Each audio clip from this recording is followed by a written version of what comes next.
Makes no sense. Oh, I'm so sorry. Hee hee, I'm having a picnic. No, secret life. The secret life of the picnic is over. We're in the middle of a game. How dare you? Scurries into my hood.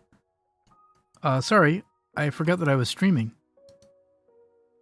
Hey everybody, welcome to Magic the Gathering. I'm in the middle of a game. Right now we find ourselves a small ant in the middle of a terrible battle against dragons.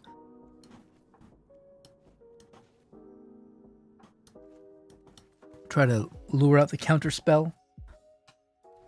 They don't have it. Ha! And then we can bust out with the, let's just get damage in if they're not going to stop us.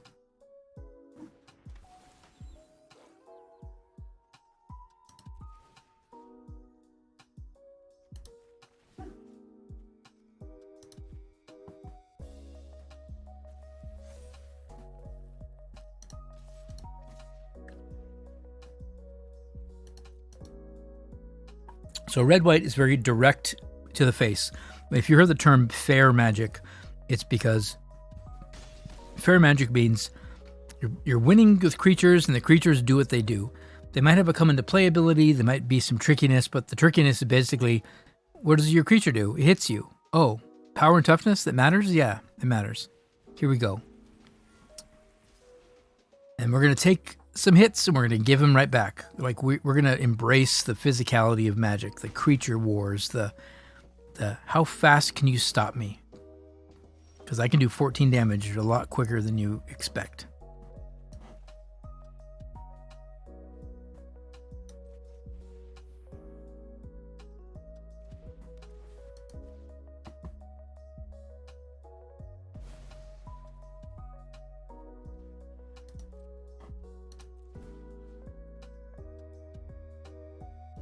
The reason I'm making, well, you know why, right? I'm trying to get Reidane as powerful as possible to protect itself from the dragons and dragonfire and all the other ways to stop. And now we're trying to get the counter out. That might be Alrund's Epiphany. And it looks like it is. So they have an Epiphany on deck. I've got a 4/5 and more fun where that came from.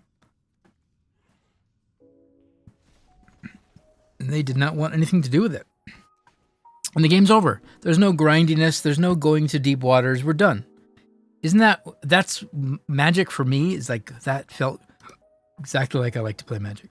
Then I put my anti-dragon stuff in, which looks a little like that. Possibly like that. I don't know. I don't like the Cathars in this. Max, what are you doing? Why are you being so talkative? I'm on the middle of a stream. I have an inconsiderate dog. Oh.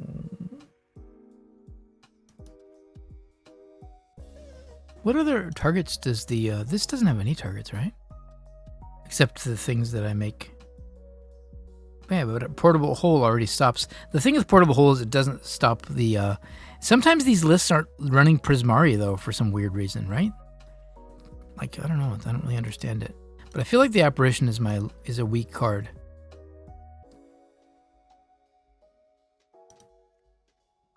In the grand scheme of things, I think the portable hole is better. But the hole can be removed and they can get their dragon back. So that's why... sometimes a combination of body and hole is important. Since I can't decide, let's go 2 and 2. Sounds fair.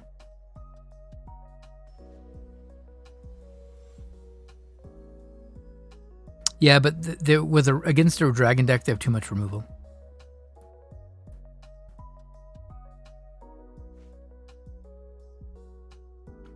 But this isn't necessarily mono white. This is more of a white mid-range, but yeah.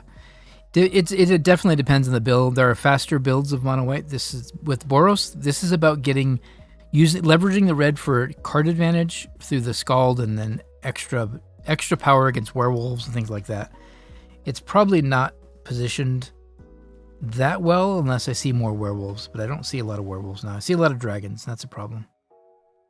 to be perfectly honest.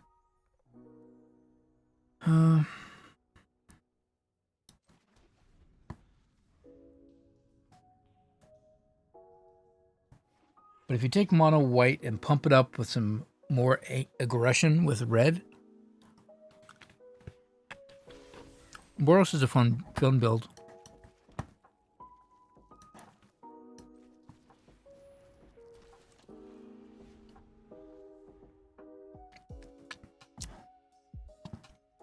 Pretty much.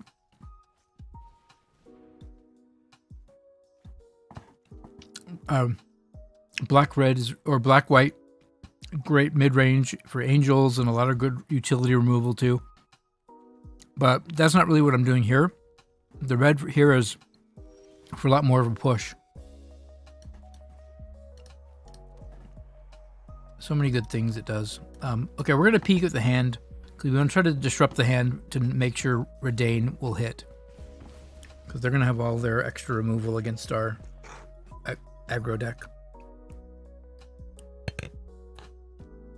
Syndroclasms and that kind of stuff.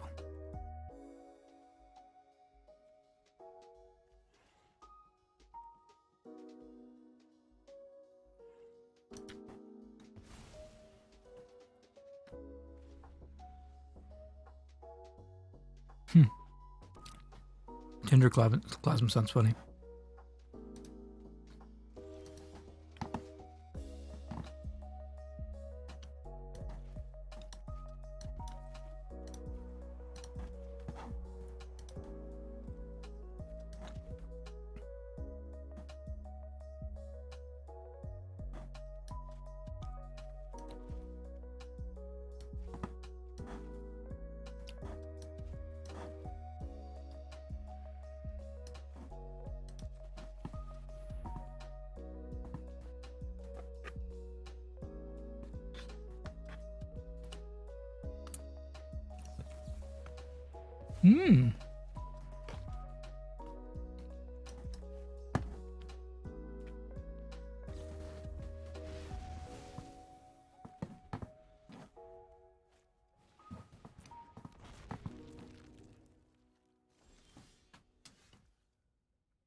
We're trying to muscle through before they get a before they fill their hand up.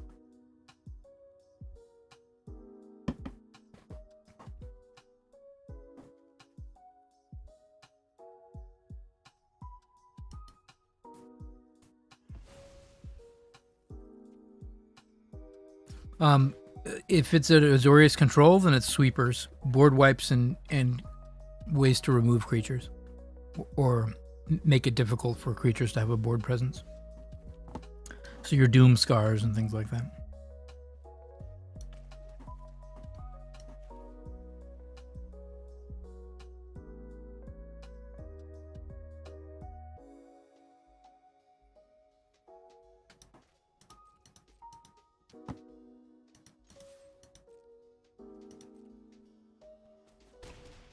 Okay, we're going to try to get the that spell out of their hands so they can't disdainfully stroke.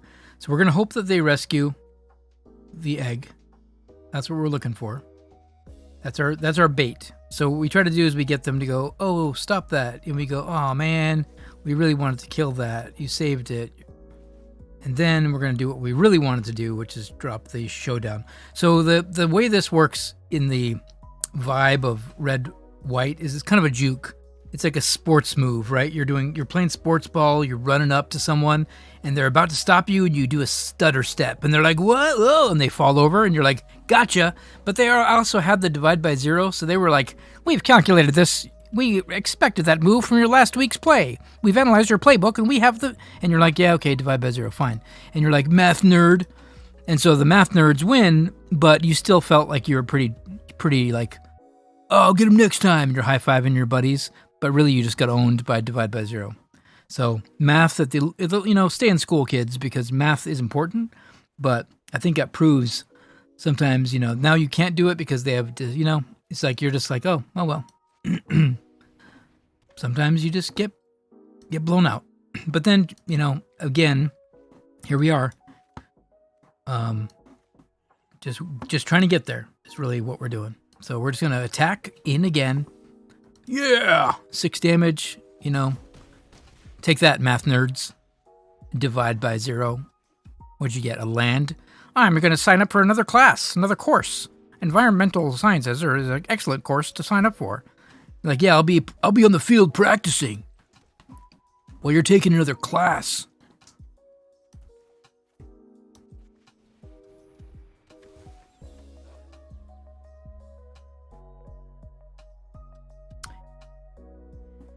Red-white is pretty good. And yeah, you're right. I mean blue-white, sorry. I was saying red-white because that's what I'm playing.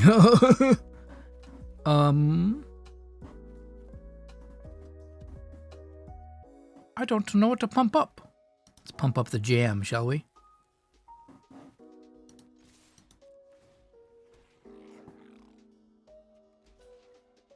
Let's go, team! Hurrah!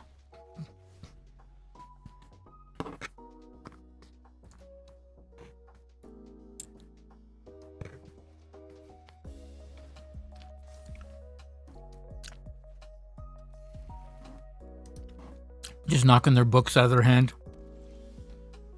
What's this environmental sciences? What do you learn there? How to eat grass, eat turf. So that's how you win with red-white. You gotta be super Chad, aggro. Very, that's their personality. Not always mean. Kind of too dumb to be mean. It's not personal. It's just because even the teammates are like, hey, you're going a little hard. We're just at practice. My dad said there's no such thing as practice. I just go 100%. And I don't expect you to go less than 100% on me, because if you do that, it's kind of an insult. Bring it,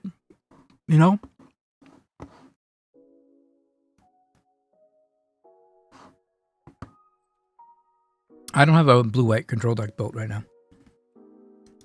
But, so this is just a vibe, right? That's what I think is cool about Magic in general. And I'm kind of, joking around about the different personalities, but it means something. If you like to kind of get in, play some Magic, yeah, I had a good time. I just smashed a dragon deck. You should feel good about that. If that's your thing. If you I want to put more thought into it. And I like the games that go on for, 90 minutes. I always have long lunch breaks. My boss is like, take the time you need. So I like to take 90 minutes to play a single match of Magic. Then enjoy yourself.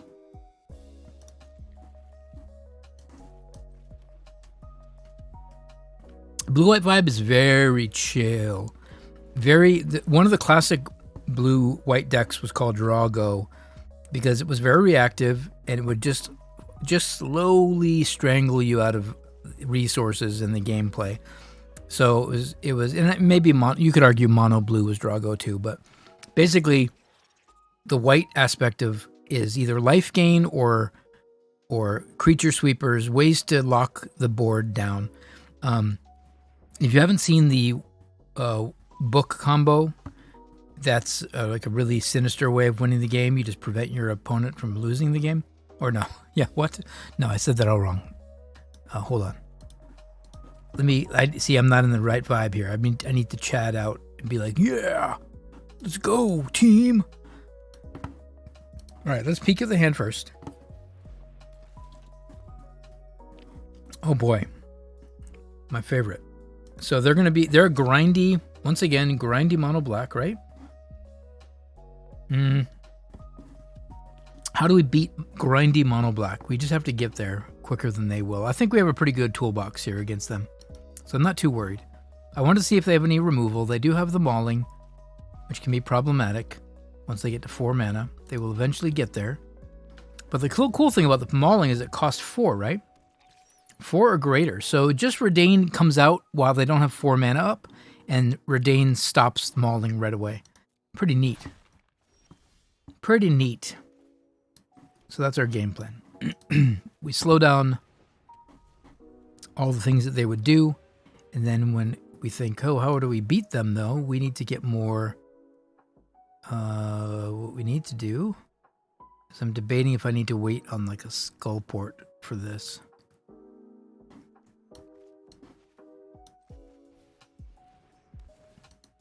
Take away the flying blocker so we can get in.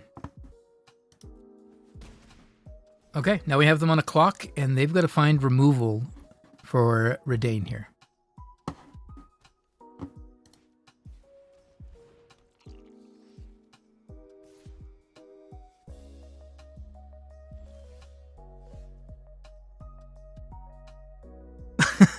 You're nailing it.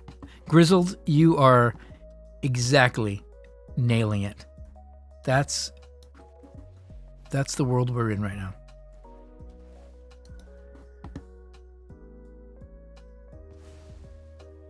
Have you watched the Teen Titans? Or I'm sorry, I apologize. Titans.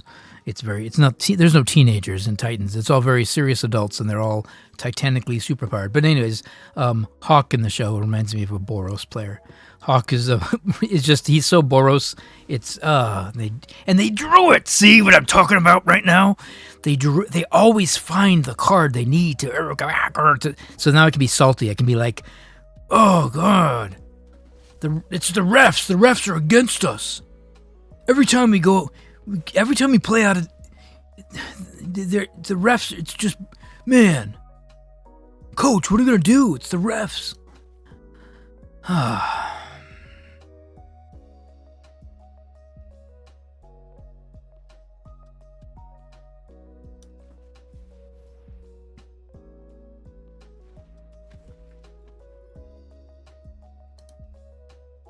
They top deck the land and they ruin our fun again. Is that what they're going to do? All right. We're okay. We're fine. We're hitting them in the head again. They're at 11. We got this. We got this. Don't drop a land. Oh, it comes into play tapped. Hoo-ha-ha. Perfect. That's what we want. Well, we already knew they had that. I'm sorry. I was being silly. But I don't know what that card is. I don't care about that card, right? It can't possibly be something that harms us. Sure, they have a Reidane now. Good for them. Woohoo!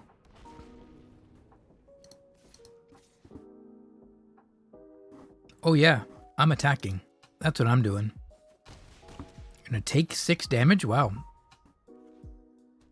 Eeks. Professor Onyx. Must be nice. Live action show? Yeah. Titans, live action. I like it. I'm having a good time with that show. What?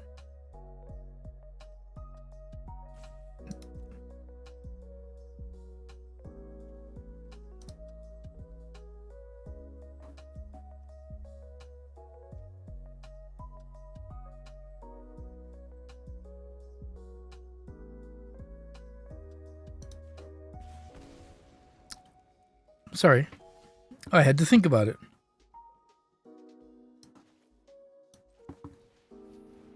Ooh. Auto pay, baby. Yeah. Get 'em. That's Boros. That's how we do it. That's how we live in the Boros world. You can block if you'd like.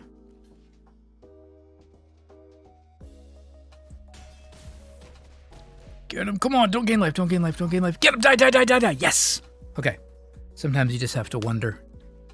You're just waiting for the referee to blow the whistle. Did we score? Did we score? Did it go in? Did it go in? Did the puck go in? I thought the puck went in. Did it go in? Why is it's the nets off the pegs? Everyone's crashed around the goalie. The lights on, but the net's off, and a big pile of players. What's gonna happen? That's kind of how I felt right there. Mono black.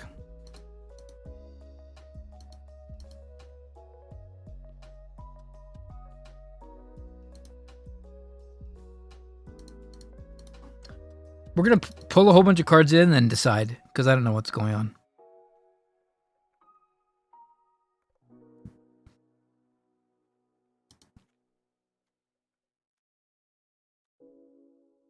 Lots of removals. We want to maximize our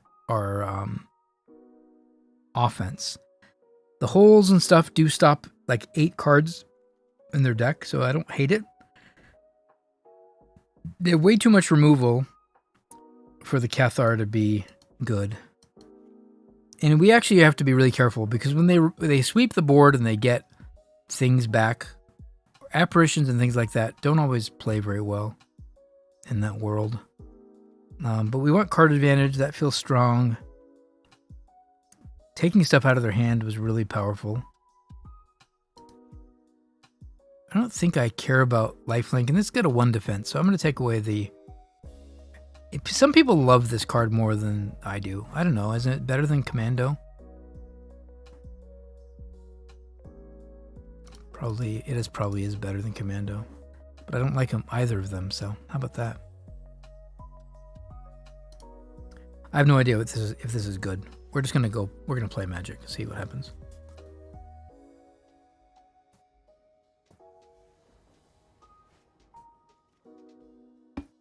Surprisingly, I don't know what super. It's like a CW style. It's not actually very good. The writing was really good the first few seasons. I really dug Raven, and they did a bunch of storylines there that I enjoyed. Then they got like weirdly hypersexual and.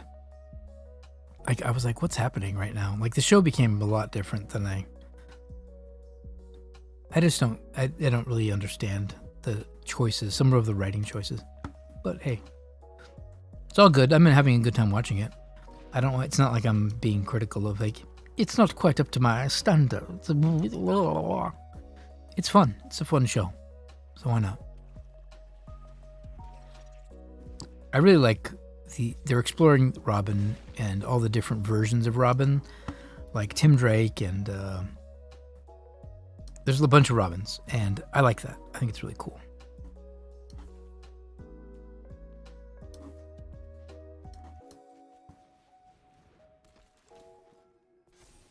What's the other one? What's the one that became Red Hood? Gosh, why can't I think of his name now? The Complex Life of Batman and his young ward. Jason Todd, thank you. The actor they have playing Jason Todd is so good. Oh, he's so good at Jason Todd. I'm a big fan. That's like my favorite part of the whole show. Strong Jason Todd vibes.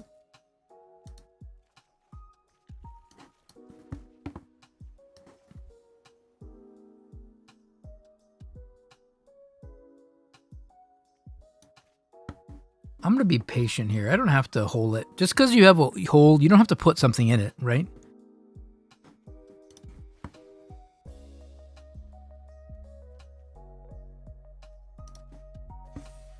Sometimes you can just be like, hey, this is a hole. It's okay. You have to see. Maybe both. No, it's freaking fantastic. It's good. That's the storyline I was excited to see, and like pumped, super pumped.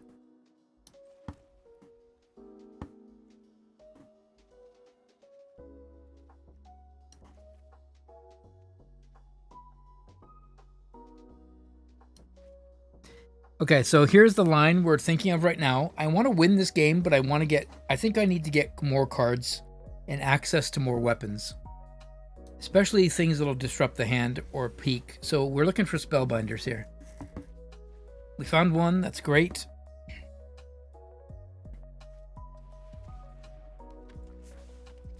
I'm telling you, it's worth it. The first few seasons are worth it. Then you'll know what I mean when it gets weird. You'll be like, oh, this is getting weird. This is awkward. There's so many lines, like you're like, why would that? Like no one talks like that. Ever notice like some shows, when you think of the writers, you're like, who actually says those words? Like when you're hitting on, like some of the ways that these characters hit on each other are so awkward.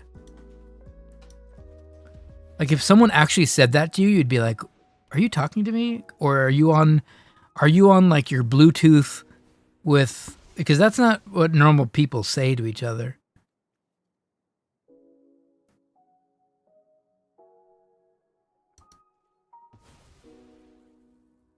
probably welcome them to, and they're going to get 8 mana before we know it, right? Who knows? Maybe we'll slow them down.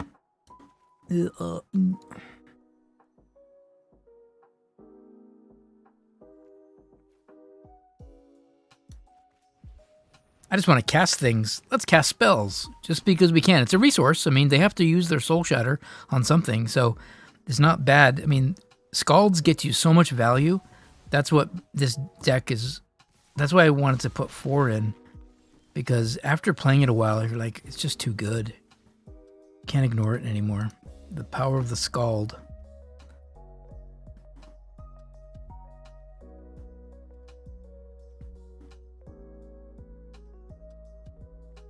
At what point do I believe in the top decks, you know?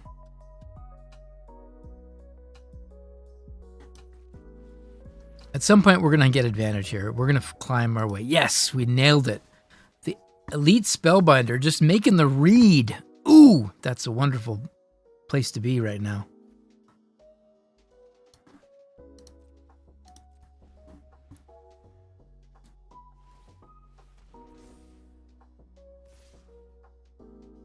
What killed the dinosaurs? The Ice Age. Yeah, I mean, you're not wrong. You're not wrong. Why would they attack with the land? They're just trying to get damage in. What's happening? We're at 5. Coach, put me in.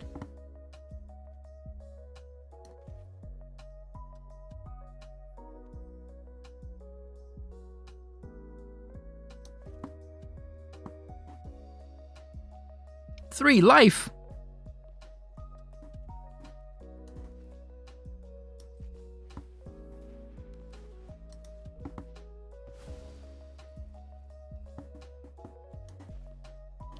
I have no way out. They got me. They got me with a Sedgemoor Witch. So here's my options. I fought so hard to stop these spells, but they're pressuring me and they have Menace now. So what I do is I Skalds and I take it down. I take 3 damage, kill 2 things, and I'm at 2, so I lose. I put a blocker out.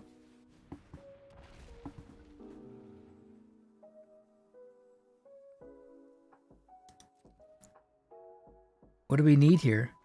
I mean, nothing. Nothing's going to work. Good game. They got me. Because they get through for 3, 4, 5. No matter what I do, I can't block all of them.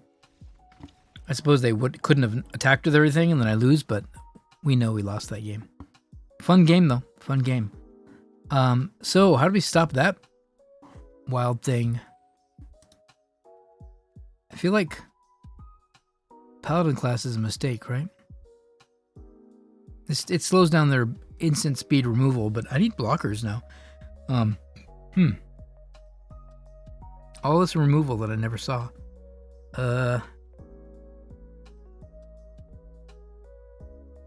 Moonveil feels slow now against this deck. But I like the flyers, so. Now I miss my lifelink too.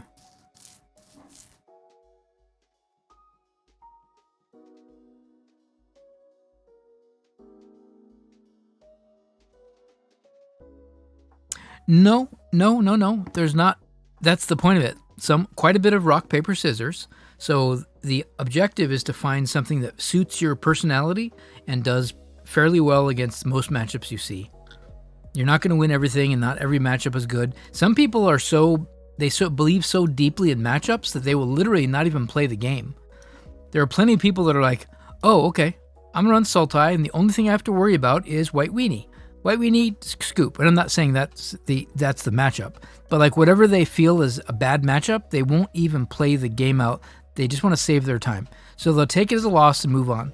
And then they'll be like, oh, cool, I get paired against mono green. I feel really good about this matchup.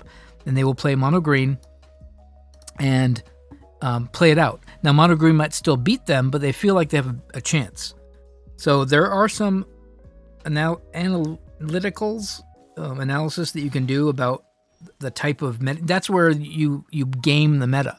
The meta is about what people are trending and what people are typically doing and finding ways to, okay, what's good right now? And it changes by the week. It's incredible how fast it changes.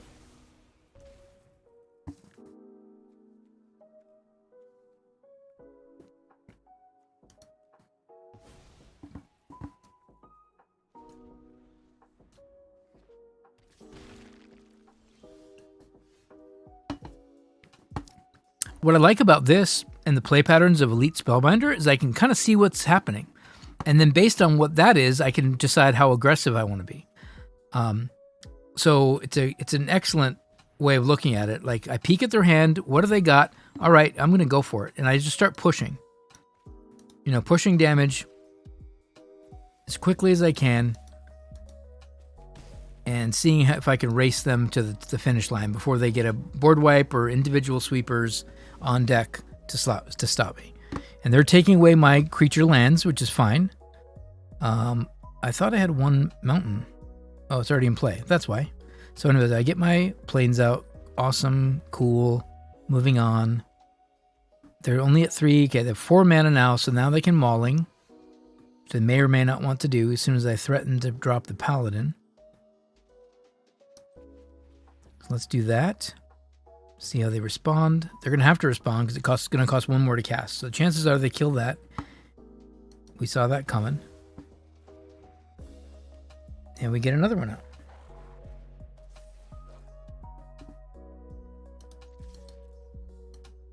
And it's got trample. So the beauty there is we get through for 4 damage. And our opponent still has to find an answer for this monstrosity. Oh my goodness. MTG Nerd Girl. Wow. I've just been dealing with a bunch of hate raids, so it was refreshing to see a raid come through with amazing people. Thank you so much. I really appreciate the support. I'm playing Boros. We're getting in the vibe, teaching new players about Magic the Gathering and how every color combination has a different vibe, a different feeling. So we were into the Sinister Dimir earlier, and now we're into the Chadwicks of Boros, just getting in there, hitting hard, asking no quarter, and yeah, we're trying to get there. Mono Black Control versus Boros Aggro. We're playing the metagame challenge right now. Thank you very much for the follows. Welcome to the colony. I am Adam the Ant, and I'll just kind of peek at you right now. Hey, welcome everybody. Much love to the community and to MTG Nerd Girl and all of her fine people. I am mostly I try to be a variety, but I find myself being in love with Magic the Gathering since 1994, so therefore, as you would imagine, it's a game that I find comfortable to play, so I can stream it and talk and play at the same time. Sometimes when you're really focusing on trying to be better at a game, and I could still be better at Magic, don't get me wrong, but sometimes you spend time focusing, and I can't really play new games and interact with chat very much. I don't know, small-brained. That infernal grasp. Okay, well, that's a bummer. Am I going to need this? Nah. Watch them slam Liliana now, right? Of course they will. That's what our Demon Bolt is for. So anyways, I like to help new players learn about Magic and have fun with it in different ways. That's what I was talking about, the vibe. So I try to talk about how your personality matching a deck archetype sometimes is more important than building the deck that someone tells you is good. Find a deck that fits your personality and helps you find joy in Magic.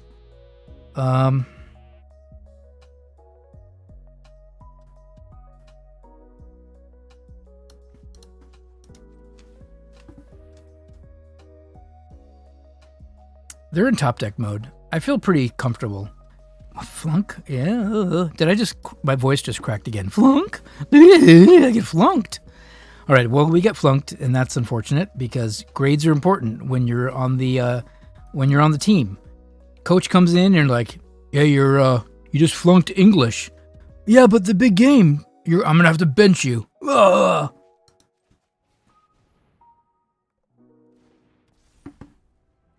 The sad facts.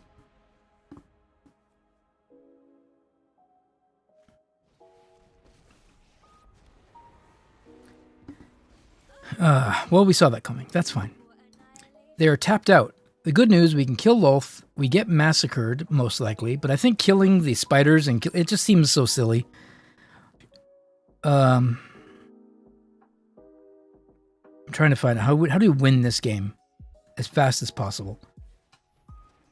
well, number one, winning the game is fastball. We have to take away their resources. So if they're going to go grindy on us, we're going to go grindy on them. We know this is coming. Can they hit it for four? What does it cost already? Get your face out of the... I can't see the... It's 4, right?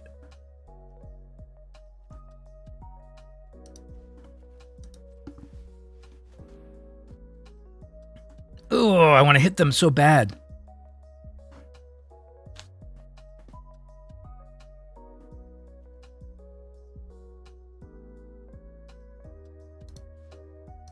Okay, go for the face. When in doubt, go face. I don't want to play around with Lolth. What is Lolth going to do? We put both the spiders in our holes. Spiders love holes, so that might have been a mistake, right? Thematically, probably wasn't the best way to deal with spiders. There's no product out there that says, you got extra spiders? Put them in a hole.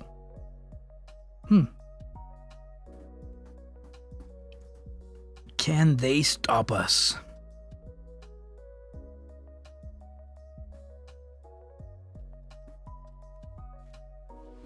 We have no creature lands.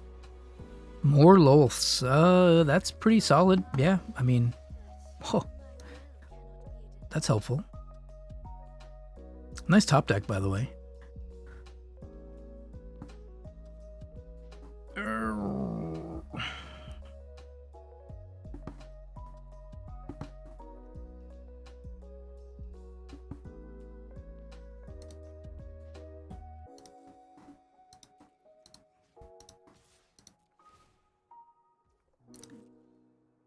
We forced the block. The reason I'm not dropping loot, I'm trying not to flood the board and get swept. I want to, obviously they have a meat hook that can eventually power up with enough mana. They have potentially top decks of creature removal. Hopefully the Den is going to help us out a lot. But overall, mono black control can get this game back. And if that happens, we're going to have to figure out a long-range plan. We're in game 3, so this is it. And this is the match.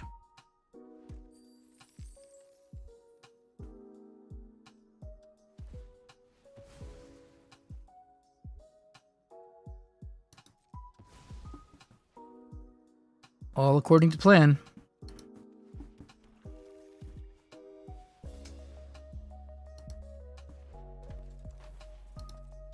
Is that it? That's all they can do?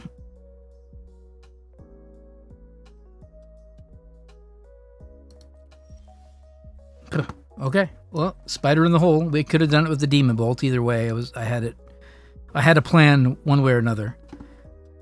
And I hope this works.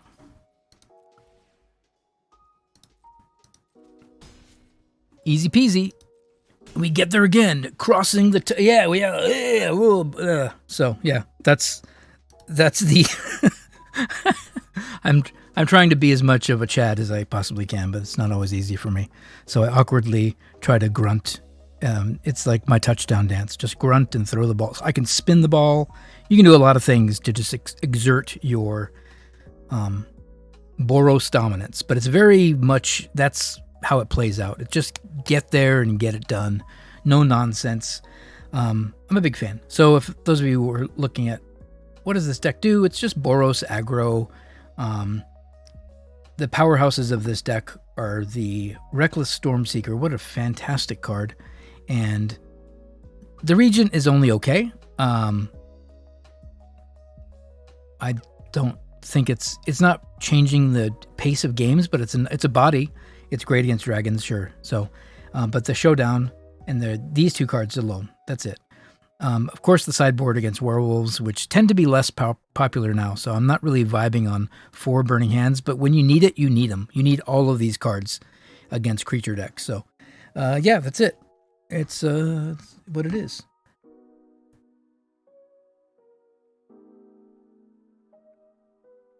Yeah, Scum 7, you are correct. It's really... That ended up working out great for me. And had just enough holes for just enough spiders, and we took Lolth down. So mono black control, means nothing to us. Here we are, we're 2 wins in, and let's keep going. Let's keep the momentum up. So we get the team on the bus. They've got banners, and it's like Boros is all about like school spirit, like really aggressive school spirit. Like, yeah, lots of yelling and a lot of loud voices. Like everyone has a raised voice. You're like, you don't have to yell at me. I'm right here in the room. Yeah, that's right. Like everyone has to really get pumped up to be Boros. Like you get your school spirit, your whatever. You're just like, you're into it. You are a member of the team. It feels like Boros is very team spirit focused. So if you're like at your workplace and you're, kind of assigned to make some banners and maybe some team spirit in the break room, you're going to have to be like, yeah, you know what? I built a Boros deck earlier today. I was watching Adamant MTG. I was watching, and you know what? I understand. And you're like really into it. You get a bunch of different colored markers. And you make the piece put in the break room. Oh, who did this? You're like, I did on my time off. I came in early so I could make some posters for the break room. Oh, okay. Well, we're all very motivated now. I thought you'd be. Thanks. And you go to your. I really get some good feedback, boss. Oh, good feedback on your posters. Well, it's good to hear. Anyways, that's kind of like that's where we're at right now. It's fun. It's fun stuff. I don't want that thing. So this is Bant. What is it called? I don't know. It's madness is what it is. It's wild. This deck is really good. I don't know how I match up against it. I think I've played it once in my life, but this is the party deck. And I said Bant, but I was mistaken. It's clearly 4-color party. It builds itself. You go into your collection and type the word party, and then put all the colors and put all the cards that are cool with parties. And then there you have it. I'm feeling pretty good about Spellbinder right now. Let's just bust it open. We don't like you at all. Oh gosh, but we don't really like Linvala either, do we?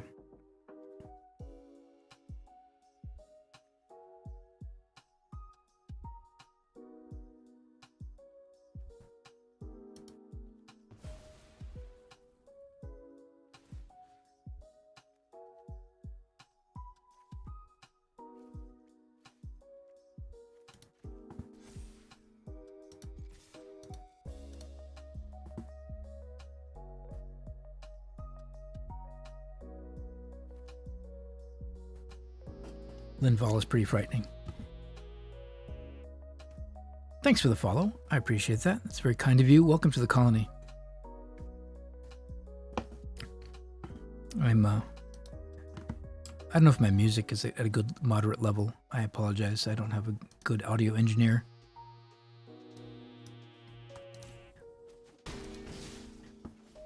Jiminy Crooked. That's a cool name. Thin White Duke just says, I'm done. Okay, let's go. Oh yeah, that feels pretty decent. What do they do? How do they stop me? How do they slow me down?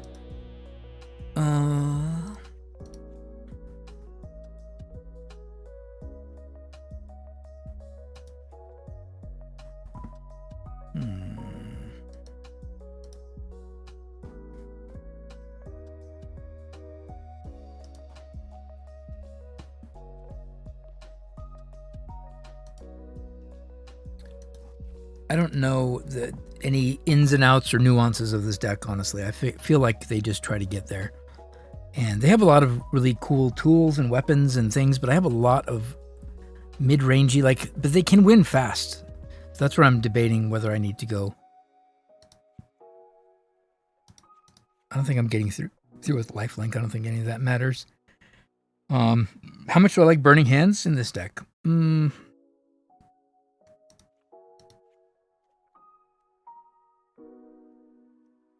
I don't think it has enough targets, to be perfectly honest. It's not good enough.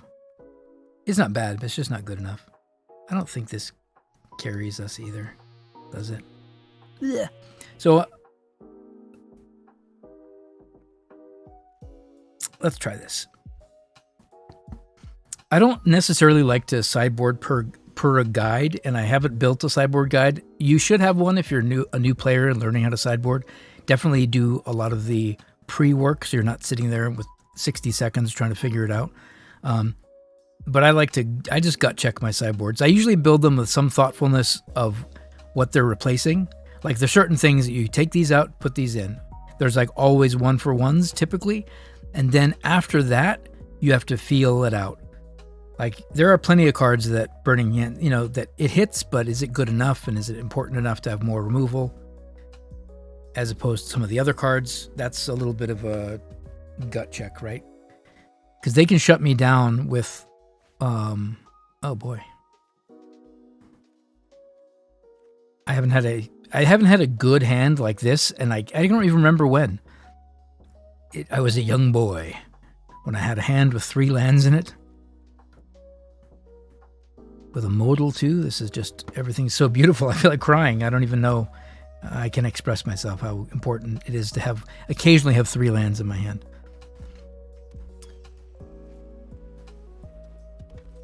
See, now I'm regretting not having more burning hands. There we go. The regret sinks in.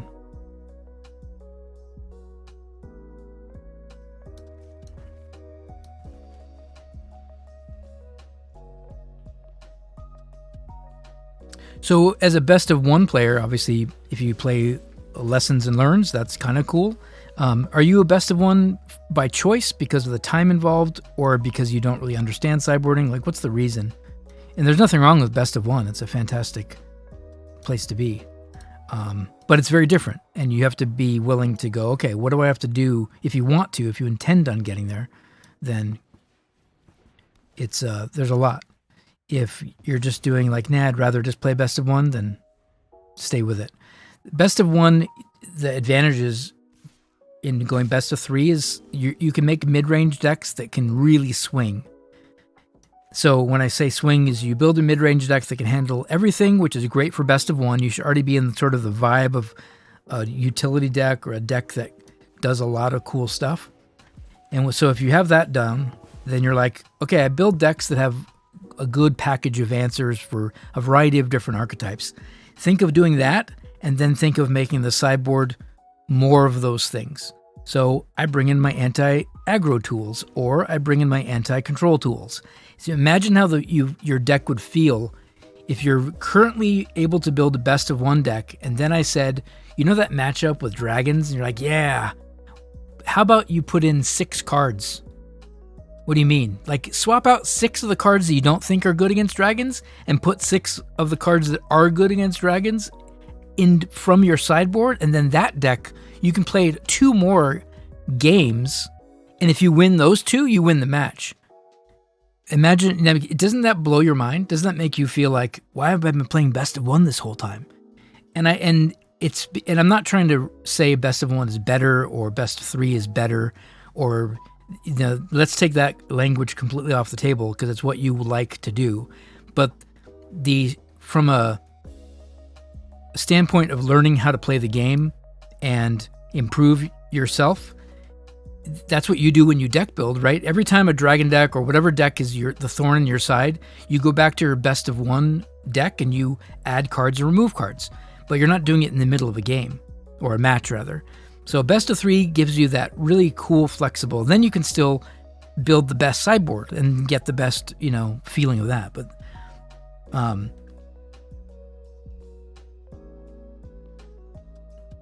because asking me to beat someone twice is an impossible task. Yeah, but you'll get there.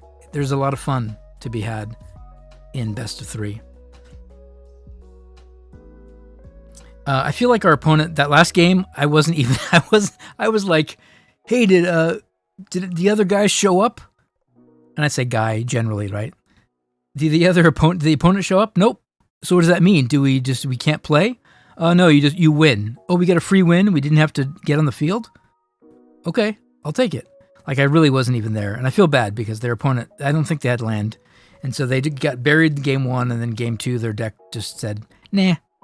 And it's not really a great way to win, but hey, we're playing for keepsies. We're playing for victory and packs in gold, so we feel no mercy.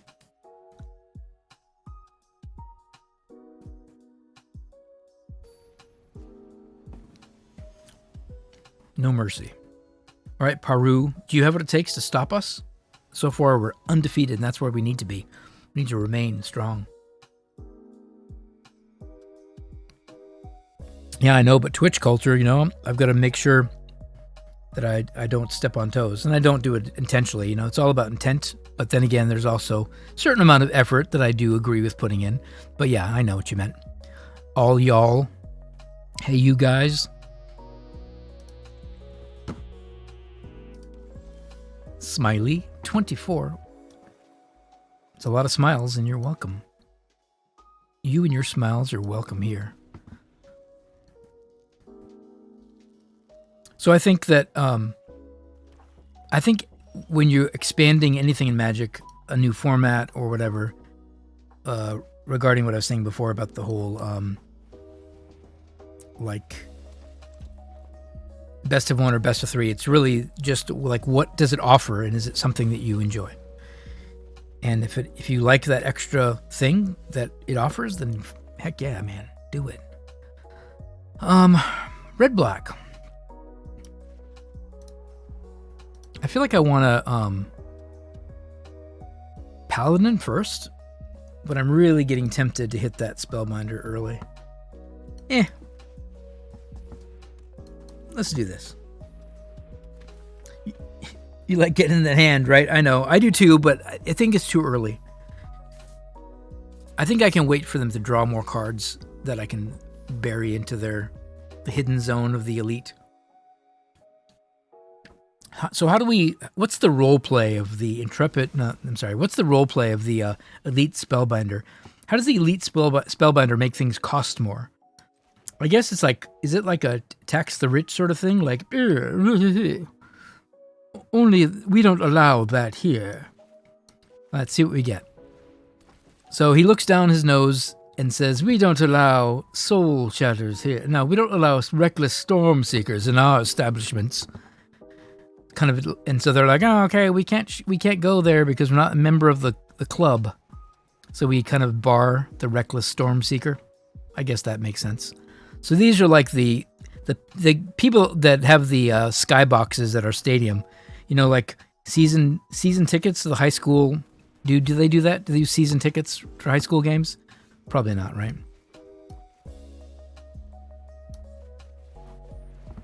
So we're just going to put things out that get killed, and that's okay. Death is part of life. It's a vicious cycle.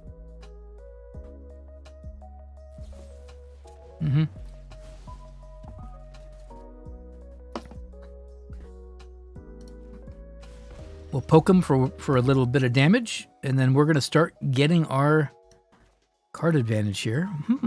Some interesting things here, though, that I could consider.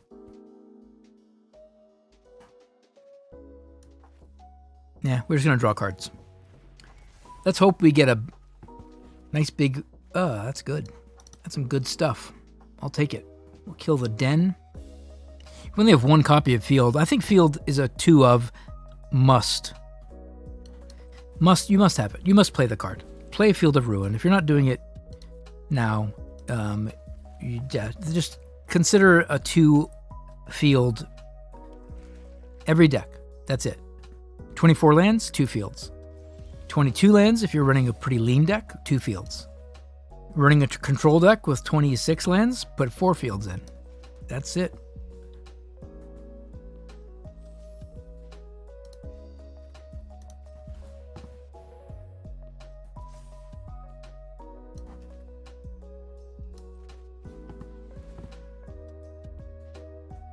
So now they're going to use their removal, and we're going to happily allow that. Not yet. When will they use it? They're going to use it as a response to these triggers, I'm sure. And then we have to start over. And it's unfortunate.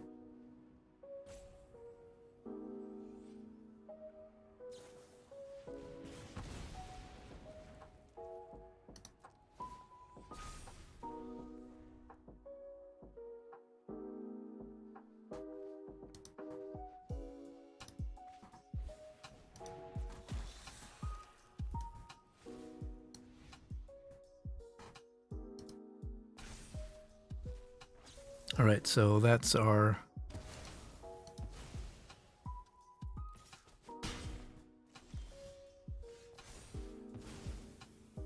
better seats for all the games. Okay, that's it. I think that's what they for sure they've done. All right. Adversary goes.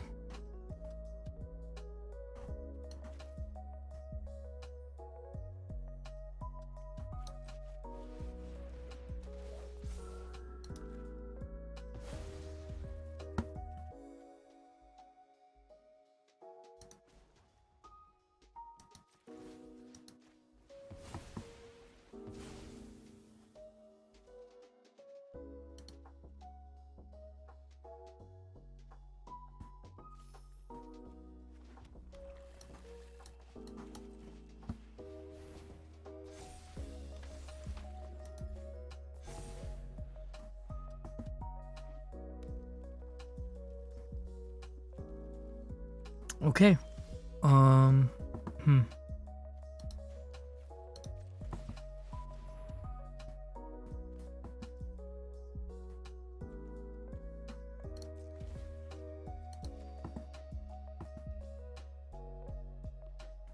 Oh yeah, this is gonna hurt.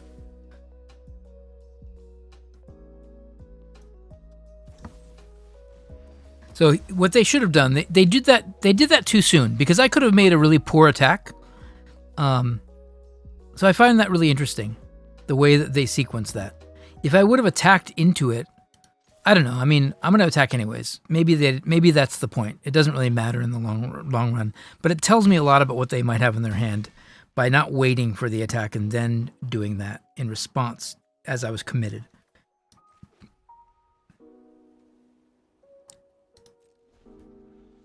And it tells me that they are panicked. They're worried about what's about to happen to them, as they should be.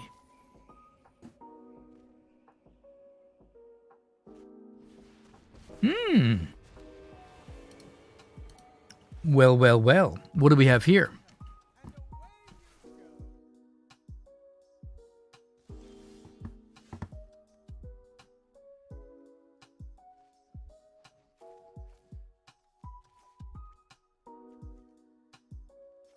I have to fly and kill that guy, so there's no denying that's the primary objective, right? So let's just do that. We know we're going to do it anyways, so let's get it over with. We cannot allow that.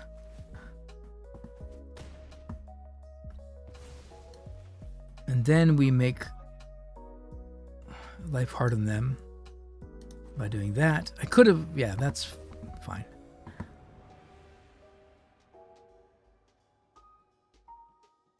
Oh, I ended up, I dropped because I had sideboard problems there was a bug that was messing me up.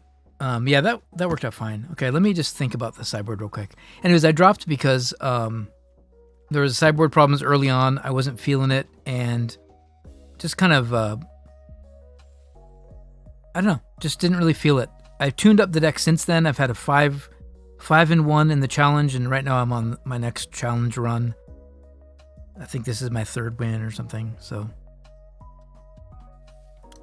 So black-red ultra control, they'd bring so much.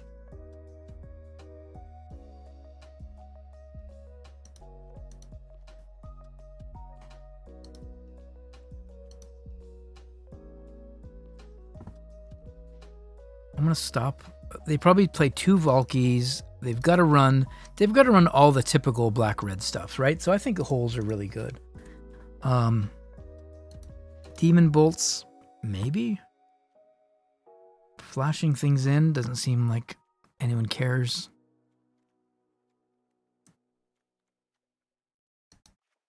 Brutal Cathar feels really bad in this matchup, but maybe that's just me.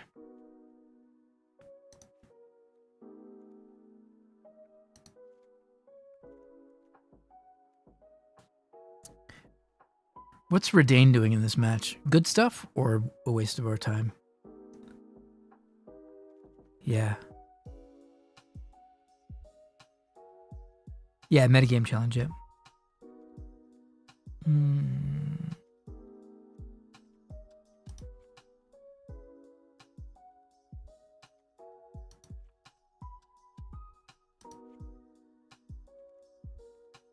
We gotta drop one more.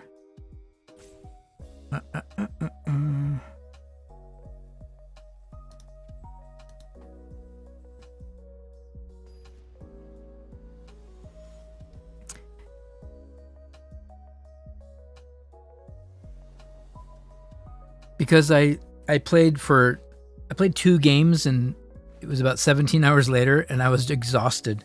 And I realized that I made a mistake in one of the games on like turn 17, and when the game ended on turn 48, I was like, remember turn 17? I literally missed the damage on turn 17.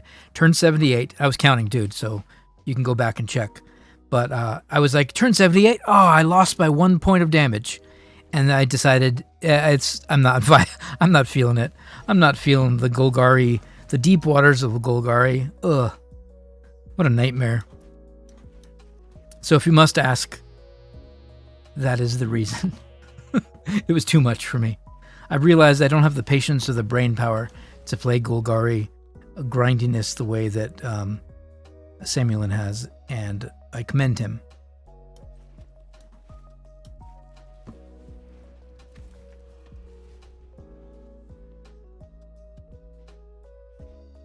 I put 1 in, but you're right. I only have 1. But you're right. I didn't play the deck as built because I didn't have the wild cards in it, and I'm glad I didn't spend them, honestly. But maybe one day I'll give it another shot. Don't give up on me. Someday the streamer will learn decks outside of their comfort zone.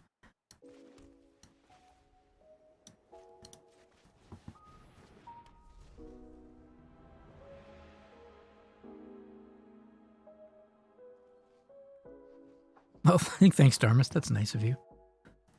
Heathens? You mean people that don't play Dimir? The true Church of Dimir? But no one... I mean... They recruit, but they're not really actively recruiting. They're just like hanging out, listening to people's conversations. Hey, you work here? Yeah, I've been here for 7 months. I'm just kind of quiet. I'm just listening. Oh, just listening, huh? Yeah, just hanging out. Just writing notes of everyone's conversations. Are you taking notes? Yep, just here taking notes. What's your last name, Paul? Dimir. Paul Dimir? Oh, okay, well, glad to have you on the team. Yep, Dimir. Dimir. What are we going to do with this Predator? We need an answer right now. I have no answers for the Predator. Not just yet. I suppose we could block. It's pretty tempting, but I'm not going to do it. Now, I could have actually sequenced that differently by putting out the Stormseeker and the Aspirant and then done the card draw and get a little bit of extra value out of this reagent. But did I say reagent? like a soap? Like a compound? Like some sort of a chemical compound? The Regent. Sorry. It's a pretty sweet looking dragon. Like, if you're into dragons, that's a beauty.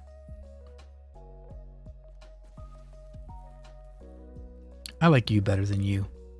The Predator is gross and ugly. The Regent has, like, something, I don't know, just the wings and the lightning shining through the clouds or whatever it's fantastic. It's beautiful. It's just beautiful. All right.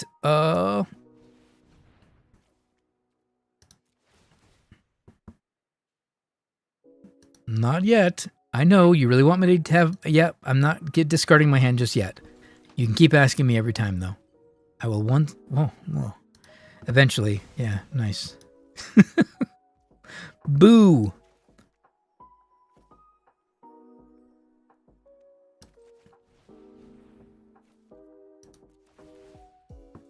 Do it.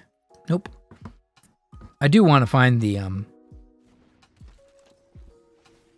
you know, eventually.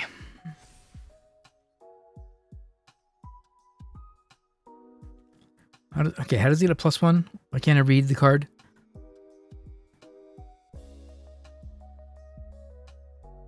Becomes tapped, gets a +1, it's a 4/4.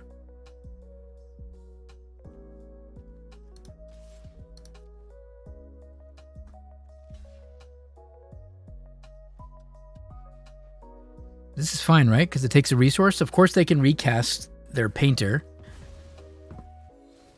which they'll do on their turn, but I still think this is a fine use of resources. We're pressuring them to do something. We're not losing anything, and we're making them lose a resource. So it feels like the right play. There's no reason not to, you know.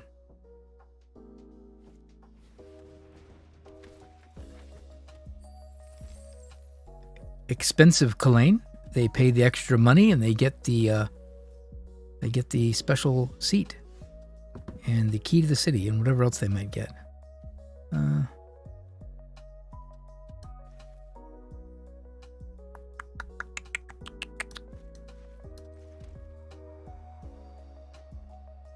feel like I never want to cast this, but again, I'm just making them spend mana, right?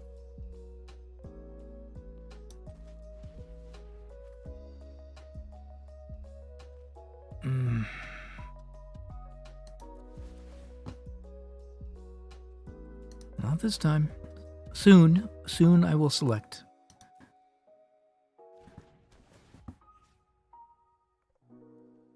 Boop. Should that have been the target? Maybe. Hey, guess what I'm going to do?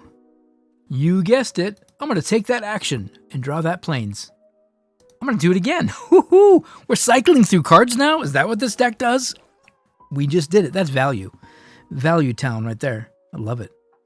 And again, we're going to put the pressure.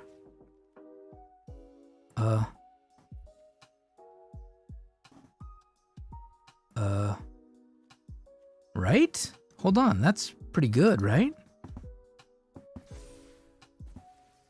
Heck yeah, it is. Oh, they can kill it? Ew. Ugh. Maybe I don't like that attack at all. You know, we've got a Skald coming up. I'm going for it.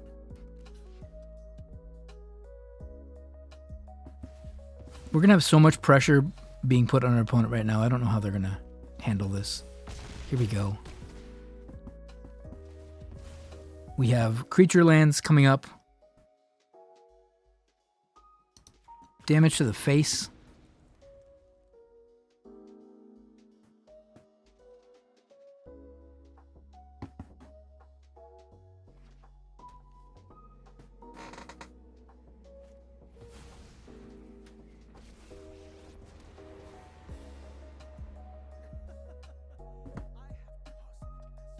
They bust out Tibalt again. Is it too late? I like it, though. I mean, good for them.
A land that comes into play tapped? Are you kidding me? Are you kidding me?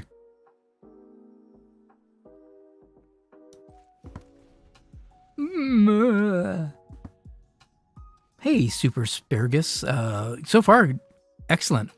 We did a 5-win run in the metagame challenge, and now I'm on to a 4-game run, I think, at this point. And we're trying to get through red-black. Good stuff. Look at that.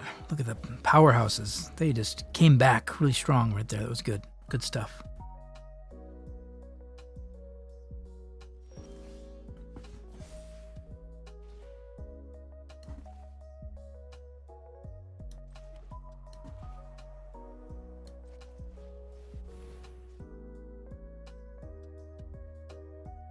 Did the shuffler get me just then? Did the shuffler hose me right now? It may have.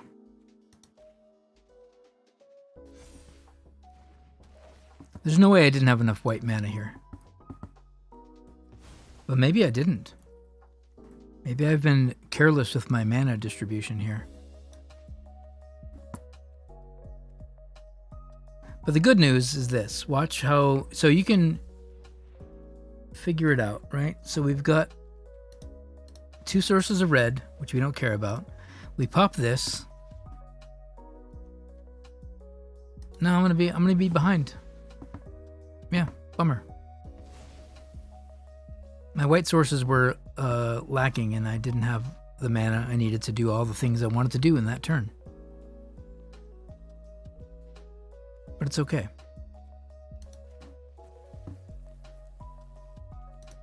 Still where we want to be. We want to be the aggressor, so we are.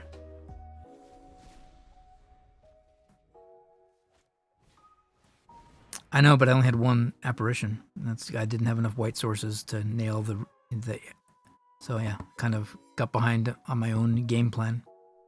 Maybe if I would have thought about it earlier, you know, I would have the right mana. Yikes.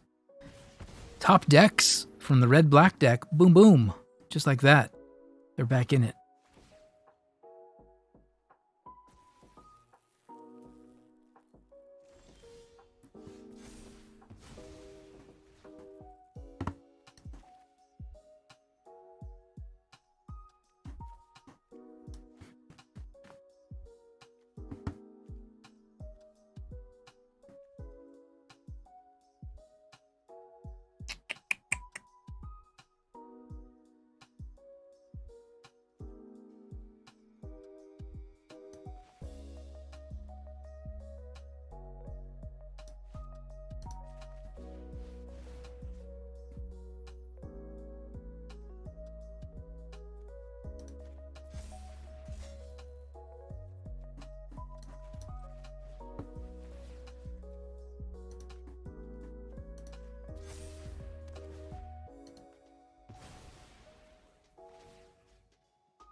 Oh boy.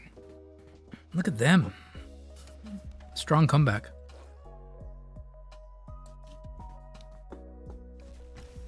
How do I sideboard differently? Ooh. Could they just rip it even better and more so harder than they have been? Wow.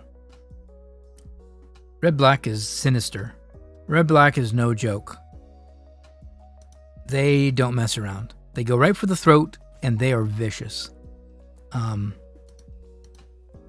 Dimir might be a little like, you know what I mean? But Rakdos is almost, it's frightening. It's scary, actually. You're like, you're just joking, right? Like, no, I really, I'm not really joking. You don't like the taste of blood? Yeah, I mean, I thought it was just Halloween, and oh no, Halloween is when they let us get away with it.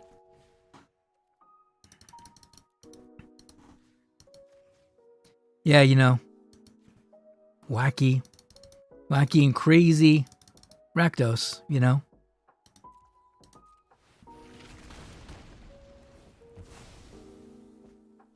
Ouch.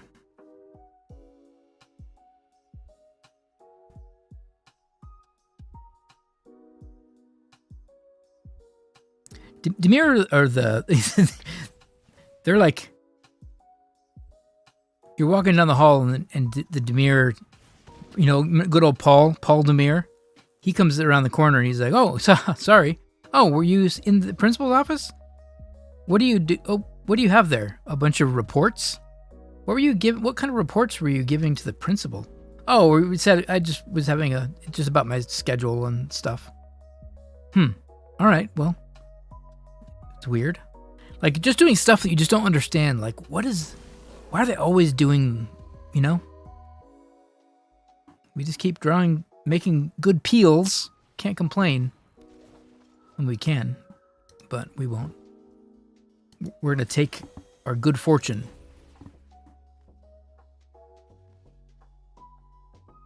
Okay, what?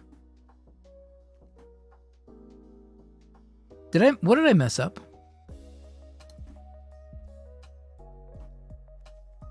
I must have messed something up. Because I didn't have? Oh, what?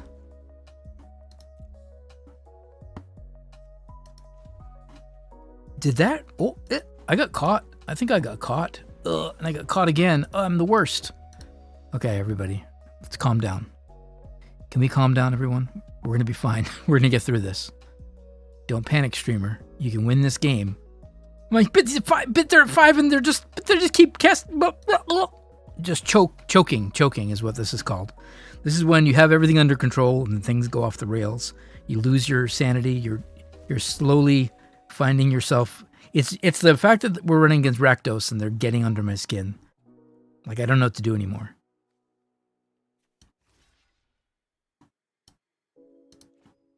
Just calm down and win the game, okay? Are they gonna board wipe us here? They have a board wipe, don't they? I can smell it.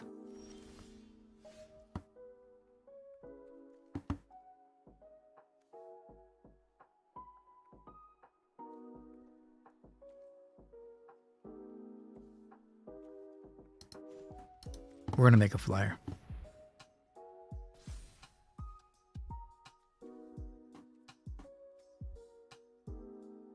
Six, 7. I smell 7 damage.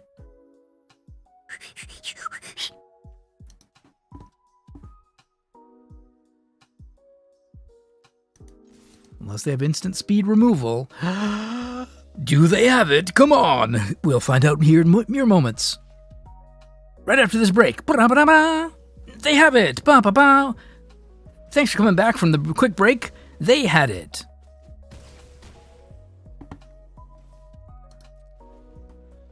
They get another turn. Let's see if they can turn this game around.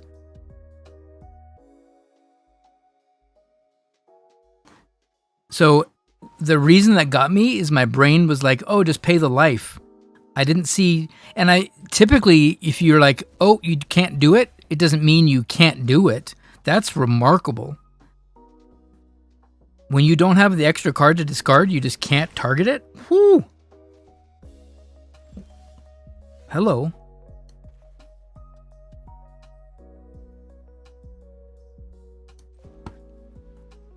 One, two, three, 4. 1, 2, 3.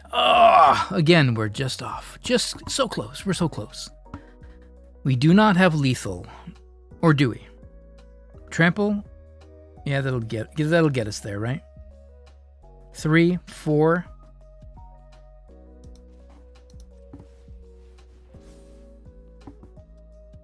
It's kind of close, though. A little bit scary, to be honest with you.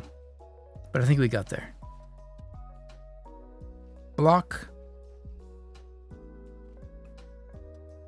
3, 4, 5, and then the 1 is 6. Again, they have to have instant speed removal.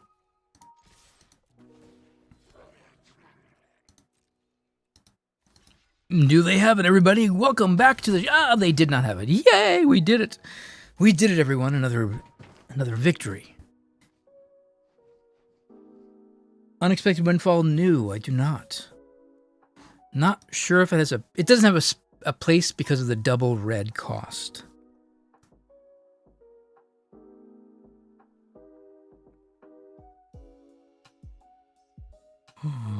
So, what have we learned today? We've learned how ward works. We've also learned that sometimes we just have to push.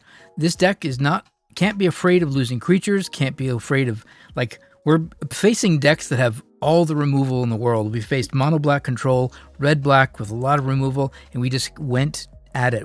Our game plan is stop us. You better stop us. And it's fun. It's fun, and it's forward-thinking, and not forward-thinking, like, it's just like nice, fair magic. Just boom, boom, boom. And sometimes you get bad draws, and we try to make up for it with good draws and good sideboarding. We make mistakes. We're still making it work, though. Hey, welcome to the colony. You know what? I really apologize. Anyone new? I had to adjust some of my settings because we had the bot raids coming in earlier, and I know that affects the quality and affects a lot of things coming in. Like I should have 1080p, and I'm not seeing that. Maybe it's just my settings. I don't know what's going on. But you know what? I hope that people are able to interact in my chat. But I think I had to change my settings. That makes me bummed out. Okay, I'm gonna take that back. So if we get hate rated again, sorry. You're watching in 1080? Okay. I feel like there's so many new people came into the channel thanks to MTG Nerd Girl and her amazing community. But I had my settings really tightened down, and I feel like I missed a lot of interaction. So that's just the unfortunate truth of streaming in this economy. All right, let's go. Look at a mono white aggro player. I feel Sylvia and Ajani. I don't know. I'm feeling Code Spell turn 1. What? Boros? What kind of garbage is this?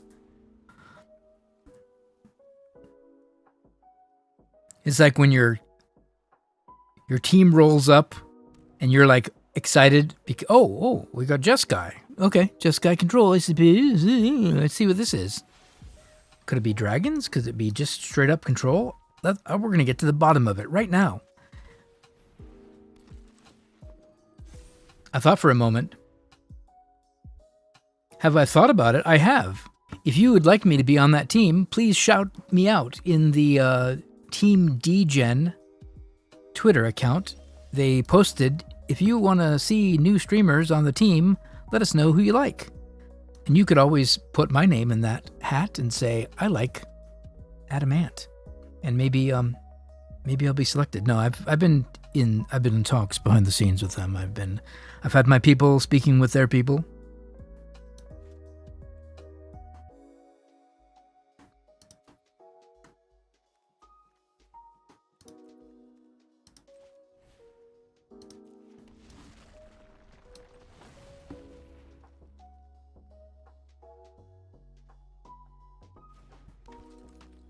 Scum loves getting in people's hands. Are you a Dimir player as well, Scum? Do you like looking at people's hands and then using the cards out of their deck and assorted monstrous behavior?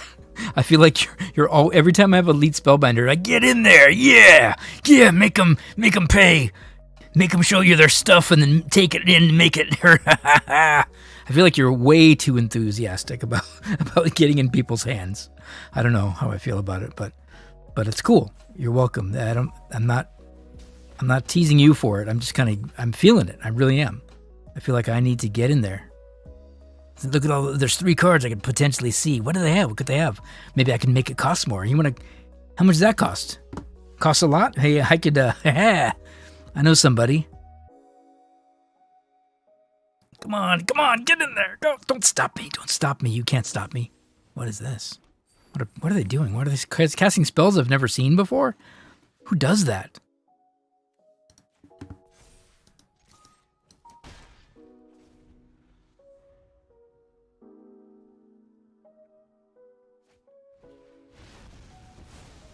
Oh, yikes. Darmist. With the truth bomb. Yeah, if you're like, don't touch him with a 10-foot pole. I highly suggest avoiding the headache. All right. Well, I hate this. You know what? People have said, snarls, blah, blah, blah. Very rarely do I hate that land. So I'm okay. I'm okay with it. I'm actually thinking about flipping this, but that's not the play, right? 2 more.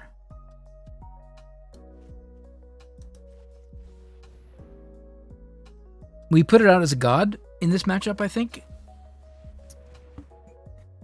Oh, I think that we just invert. Really? So how do you... whoa. Everyone sit down. If anyone's driving right now, just please pull over for just a moment because I'm going to express a thought here. They just divided God by 0. Legendary creature, God.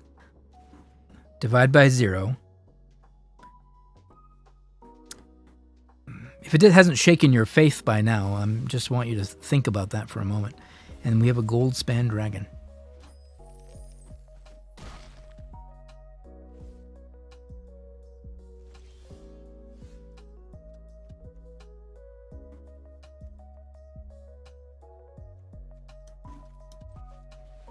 As much as I want to get in that hand, and it probably is the right play, you get in the hand first, and then you make sure you're clear for the Cathar.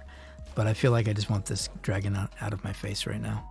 Please be removed from the... Only faith is the House of Dimir. Well, we knew that. But hey, divide by 0 could be a Dimir card.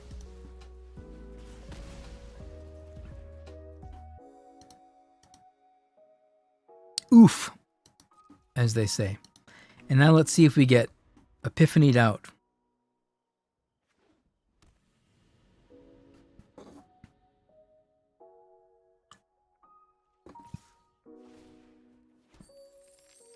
No, by showing me Dimir, I feel like I'm learning more about myself. It's always good to explore.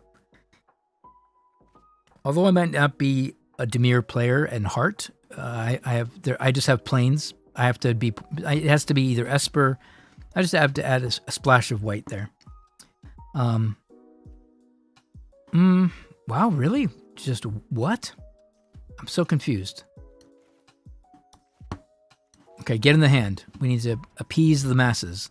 They want us in that hand, and here we are.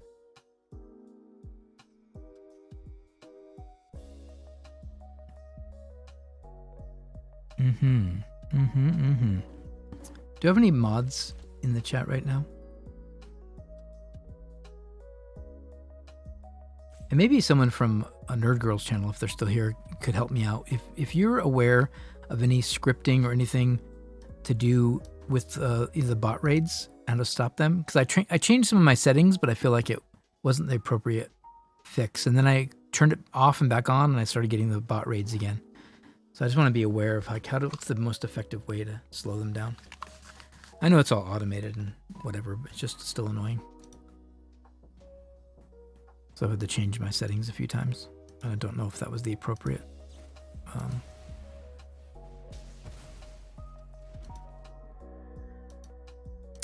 But no, I really, and I do appreciate Nerd Girl sending people over here, because I'm not part of the official team or anything. I'm a big fan of a lot of the streamers that are on the team, and I think it's wonderful that that I'm even being considered. So that's super nice. Arena? Oh my gosh, I'm being visited by all the best people in the world, and I'm not saying that lightly. ArenaCraft podcast, please. You can't promote yourself because I've disabled that function. I don't think I have any mods in here, and I'm trying to win, so a lot of things are going against you right now, but I suggest anyone going to ArenaCraft podcast, Twitch, YouTube, Discord, podcast, and all of the other places that you can find amazing quality.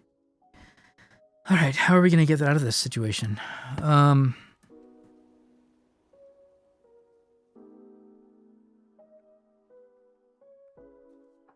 Why am I having such a hard time in this match? I shouldn't be. Or should I be, really?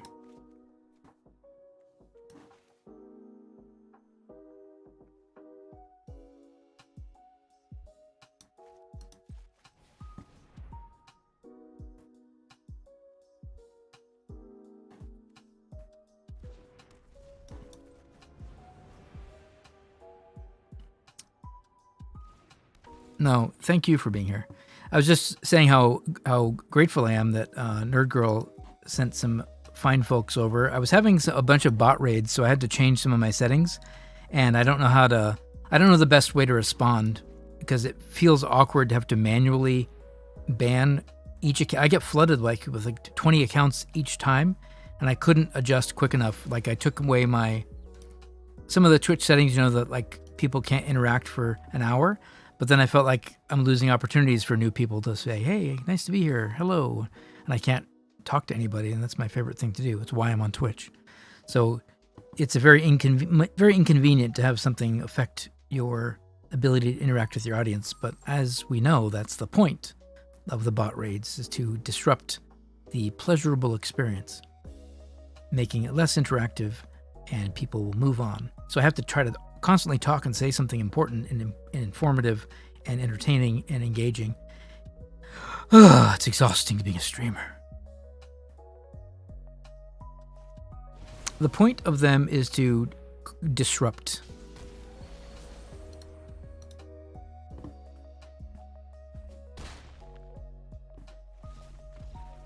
Disrupt the lives and the economy. I don't know. Disruption. Chaos. What is the point? What's the point of chaos? Exactly.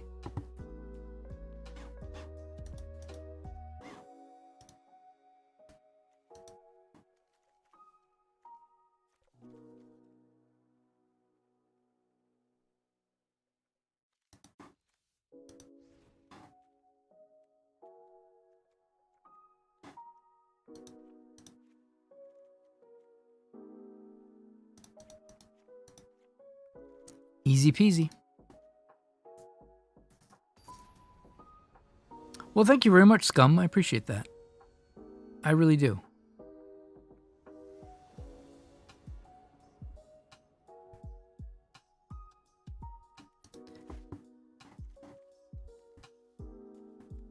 And it's just the platform. It makes it difficult to, because all the things you want the platform to do enables the platform the same. It's like, but I want to have a lot of customers visit my restaurant.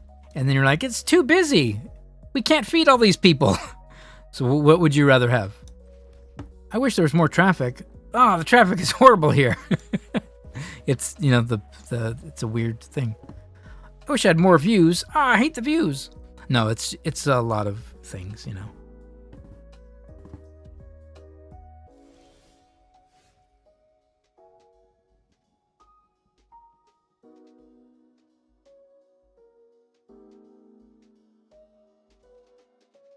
Thank you. I know that wasn't intentional, but yeah, that would be cool. Thanks. I mean, I know there's a lot of people I actually, to be honest with you, I never thought I'd get hit with it.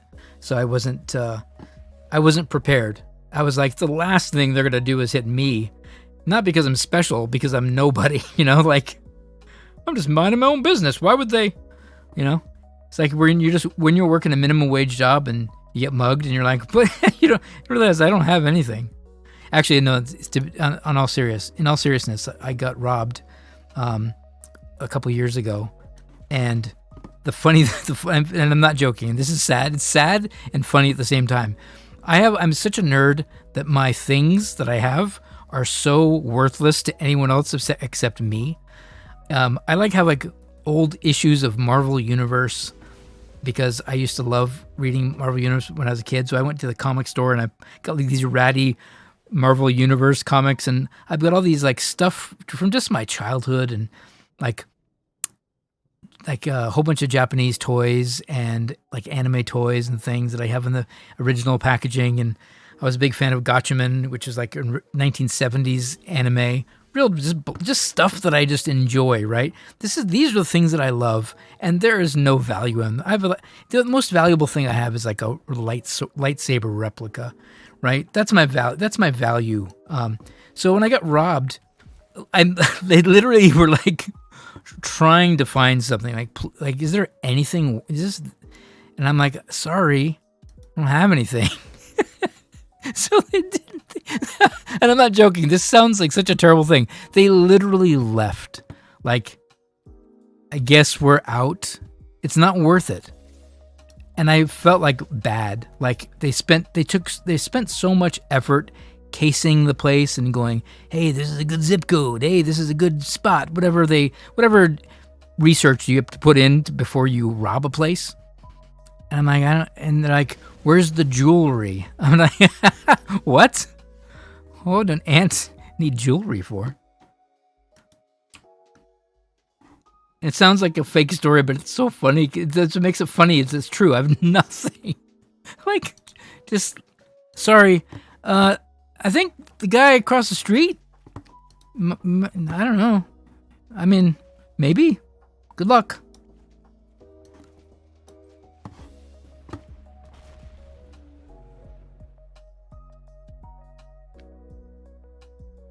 No, it was actually more sinister, Grizzled. They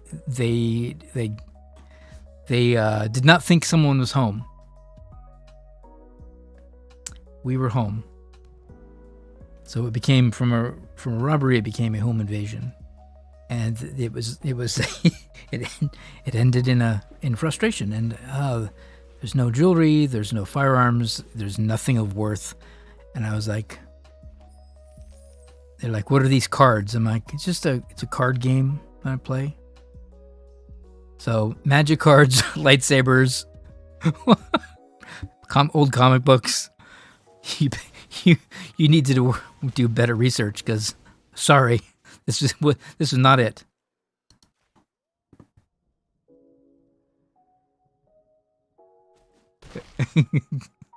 No, it's not awful. It's fine. It's in the past, and you know what? I believe that if someone is doing things in the way they have to, and that's the point they are in their life, it is what it is. You know, I don't have any. Can't say much. Hold on. Let me think.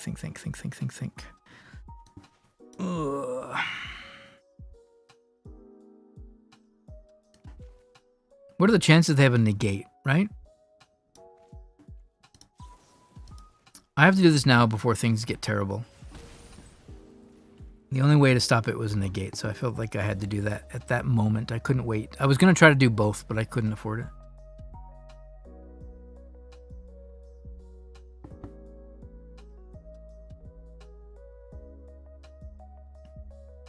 We're facing an opponent that's putting pressure on us. I don't know if we're going to get this win. I feel like we're in a bad spot. I'm out of things. However, if we can bust open a showdown of the Skalds, we're going to be in a great place. How likely is that, though, with 3 mana open, only 2 blue? Okay, fine. Ooh, they got it, didn't they? They got it. So the cool thing here is we sneak a peek, and then we showdown. This is a beautiful sequence here. Oh, that instant... Okay, so you know what that meant? That meant they don't have a counterspell. That's another epiphany or something. I was worried it might be a counterspell, but it's not, because they would have used it. And because it gave no, like, it was fast, snapped off quick, there's no way that they have a counterspell here. Ha ha! Hot tips, pro tips. So the reason that sequence happened, and the way I knew what that card was in their hand, that they couldn't cast it as an instant speed, is there's a delay, there's a pause, there's a priority that says, would you like to counter this? Now in paper magic, there's no preconceived pause. Your opponent simply doesn't react, and you're like, move into combat, go. And they're like, oh. But in real paper magic, you can say to someone, hold on, let me consider. You have to approach priority differently than the game does. In the game state, the only way to approach realistic priority is this. Click on all those thems theirs. Create stops. Boop, boop, boop, boop. Stop, stop, stop, stop, stop, stop. That's really annoying to most humans. Oh, hold on. I get to decide? That's blue mages for you. Blue mages will go, pardon me,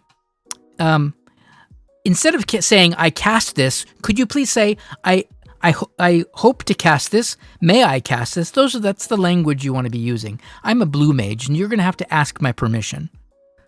And you're like, oh, okay. May I? Yes, you may. So you went through all of that just to ask me if I... Yes. So you have to start the sentence with, may I ask you a question, and then ask your question. Can I just ask questions? No. You have to ask permission to ask a question, then the permission can be granted or not. If you like that, if that's your vibe, cool. I'm good with that. I'm not making fun of you, even though I'm using a silly voice. I'm actually just I'm respectfully using a silly voice, but I don't mean to offend anybody who is a blue mage. Blue mages are welcome here. I have to feel the vibes of Boros right now, so I don't have time to, coddle the blue mages. I just have to... Did I put my own stops? Ruin my own fun? Got it. Okay, let's take all the stops out because I'm frustrated. I'm annoying my own self. Hey, look. It's a Snarl. How many things can we do in a turn?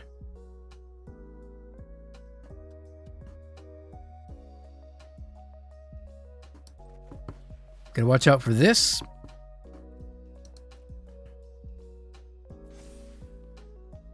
One, two, three, four, five, 6, 7, 8, 9.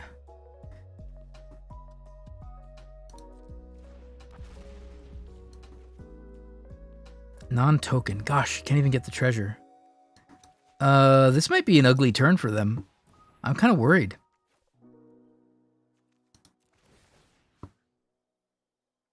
Oh, let's see. What do we do here? I guess the most damage possible.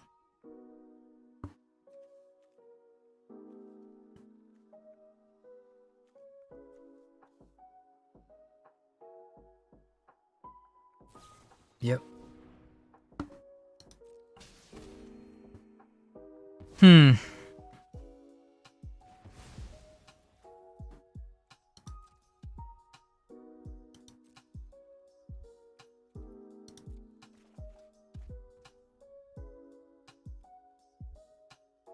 Neat. Unexpected windfall of cards.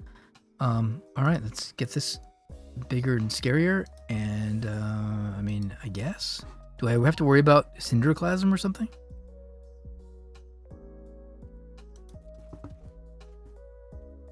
That's beautiful. Can we get another one off? Wow.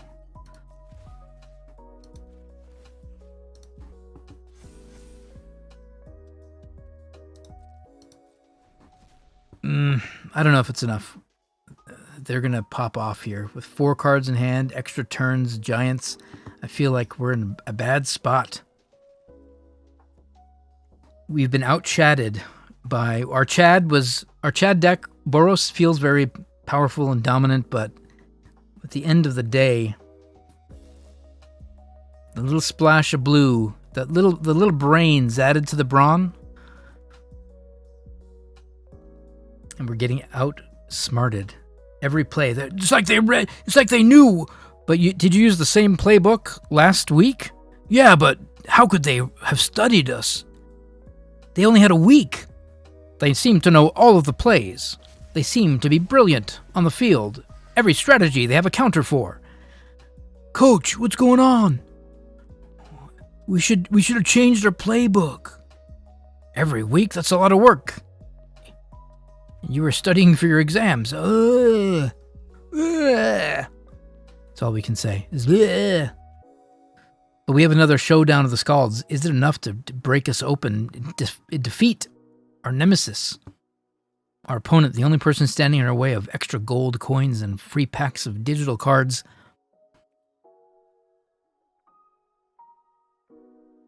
Sylvia.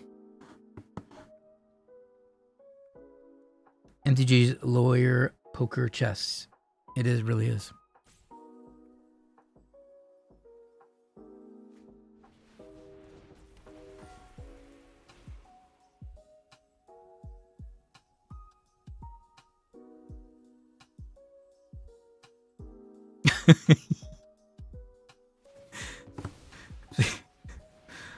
I just read your comment, Grizzled. I'm glad they didn't. It's unnecessary. Thank you, though. And they...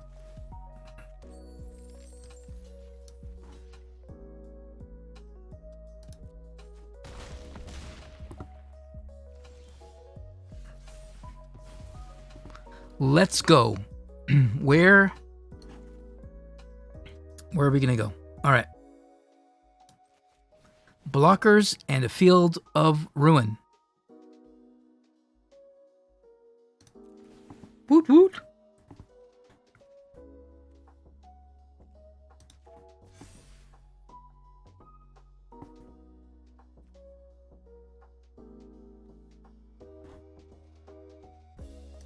Not yet. Soon. We might discard in our hand soon. But not right now. Field of Ruin. Okay. Not that. But it's okay.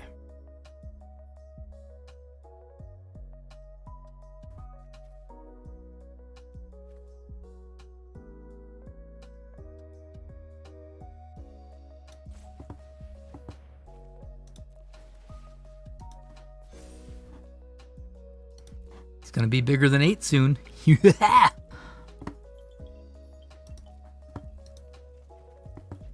we can block a Hall of Storm Giants, we're feeling great.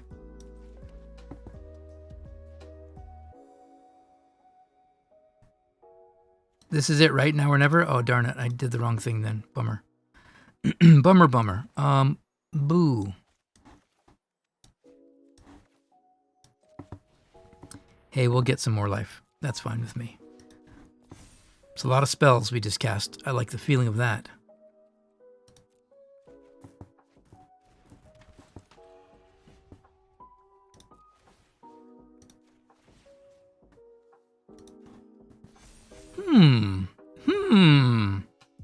Could we be getting there? Could we be getting there? I better pick up the pace. I'm really behind, I think. Oh, wow. Our opponent's playing slower than us. That's miraculous, because I'm a terribly slow player. I hope they're enjoying this game. It's been a really exciting game. It's been fun.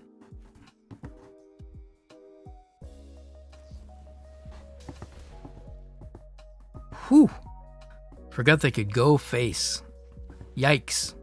That's not fun at all.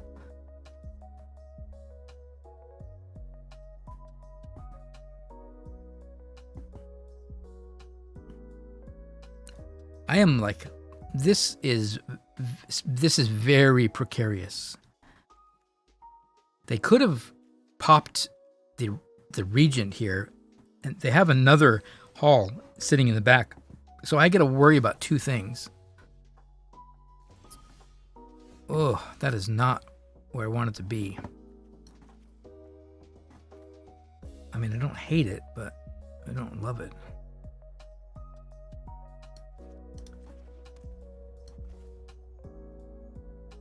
One, 2. Boop, boop, boop. Pew, pew.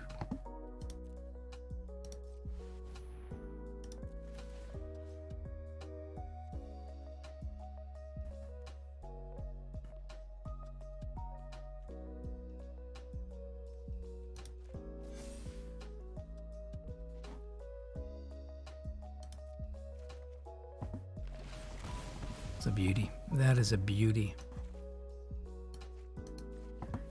Will it resolve? Will it resolve?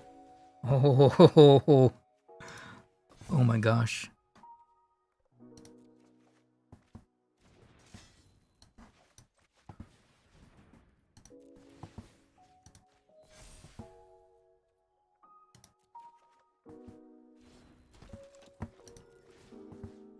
Are you beholding this greatness?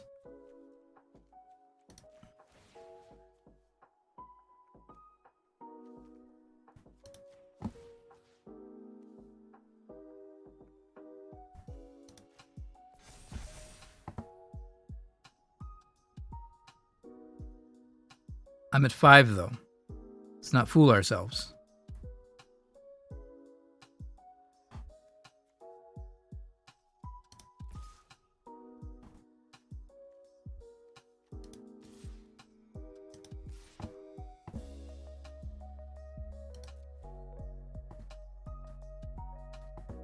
Yeah, attacking with lifelinker is very important because I need to pad the life a little bit. Give me enough to take a hit if they somehow get through. With 7, I need to be able to survive it. So 100%. The weak have been crushed. Fortunately, there was only 1 member of our squad. They're like, hey, is it Steven or Stefan? It says Stefan on your paperwork, but you like to go by Stevens? Okay. Anyway, Stefan, Steven, your brittle bones, you know, your after you broke your leg in practice last week and you didn't get back on the field 3 days later, which is, we gave you plenty of time to recover, we feel like you're not going to make it on the squad. So we're going to have to cut you from the team. Woo! The game was intense. I appreciate it. I tend to find my way through brilliant games occasionally in my life. Many times you'll find me very frustrating by making misplays and doing things wrong. So I'm glad that I could be on top of my game today.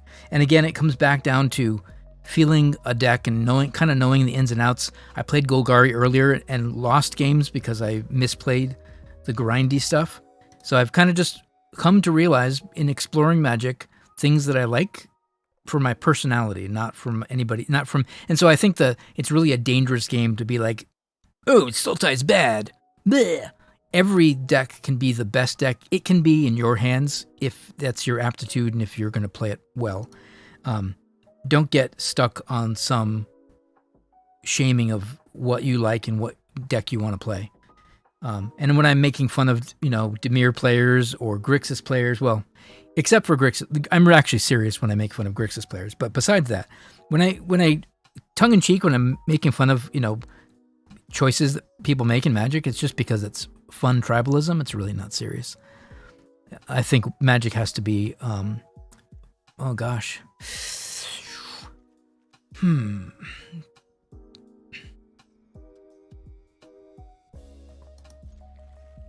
live by the shuffler and you die by the shuffler, and I'm prepared. I'm prepared to die. Will I be punished? How quickly can they punish me? How quickly can we draw land? Let's go. Oh no, everybody. It's terrible. We lose to the shuffler. We lose to a bad decision. A bad mulligan. Was it a bad mulligan? It's 2 lands. Plenty, right? The deck should work on. The tasty, delicious Snarl.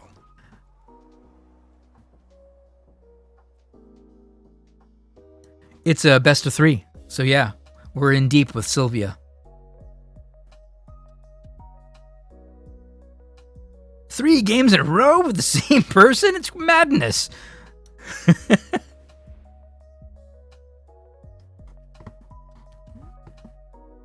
Hi, Hassel.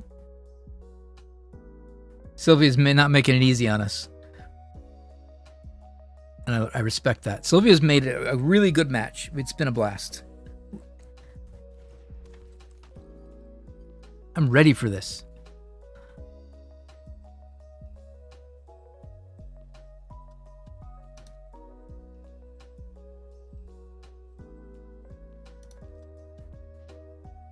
Hello and welcome. I'm playing a Boros Aggro list, a little bit of my own design, made some tweaks right before this run.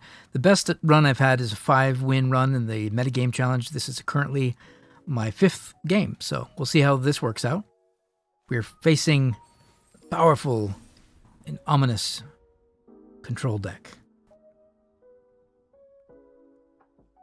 Yeah, I'm pretty, I'm having a good time with it. It's not too bad. Sometimes, yeah, the snarls can be a little bit underwhelming. But the good stuff that I want in red is 1 red, so I'm okay with the red base being not perfect. I think if you went with more double red, you might have struggles.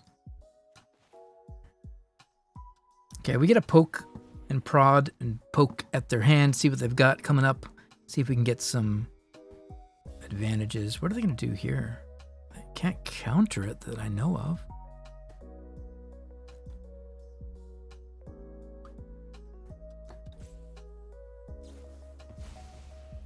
Defiance, I don't blame you. Scarab God. Well, that's another Dimir card. Look up Scarab. Let's show. So Grizzled is new. So let's show you what Dimir used to have. Hold on. Scarab God. Is it the Scarab God?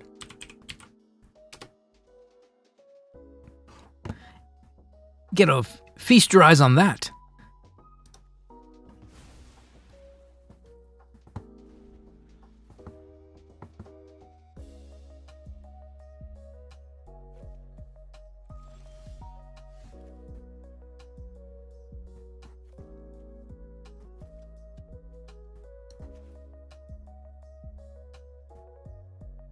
They bumped this, right? They have not played it. And now that I see it, I'm frightened of it.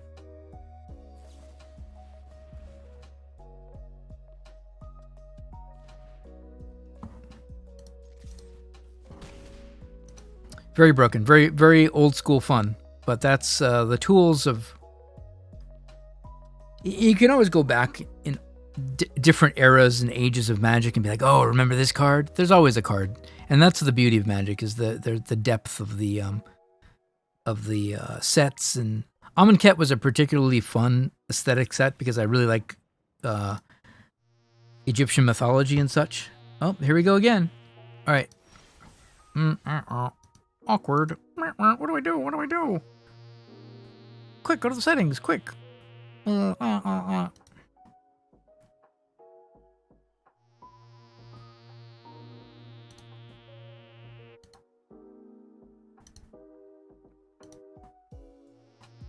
I don't know how fast this setting applies.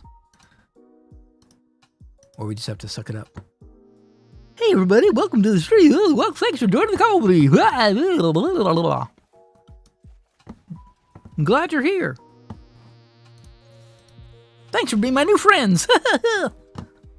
All these new friends. See, just disruption. Relentless disruption. Yeah, it's a bummer. Sorry, chat. If you're inconvenienced by this, that's the point. I will not end my stream. We'll fight through it. I like how Stream Elements is so polite. Welcome, hello, welcome, hello, welcome, hello. Ugh, get in there, let's go. Yeah, then it's like Aardvark, Aardvarks, Aardvark 01, Aardvark 02.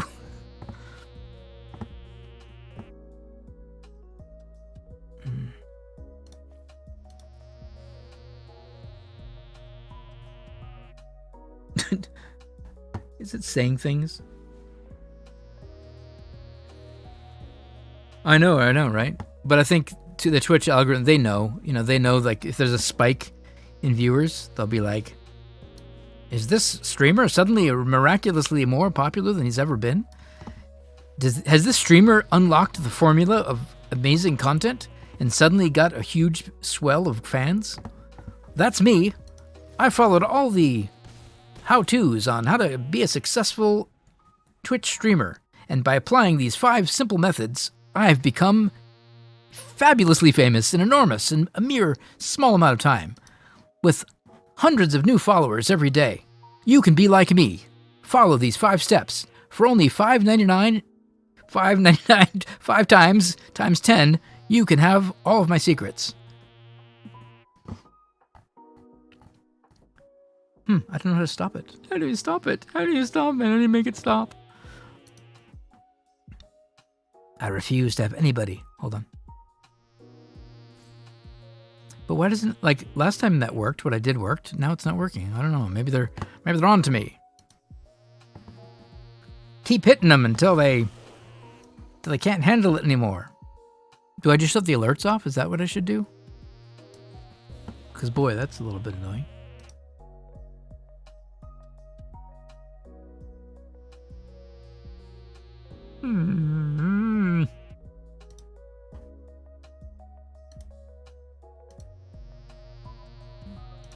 I think I can just do that in my OBS scene. Hold on.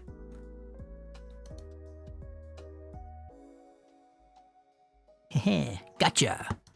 Gotcha, alerts. I'm sorry, opponent. I really am not. This is a very frustrating experience, and I'm sure you're just as frustrated as me. Because I'm taking forever.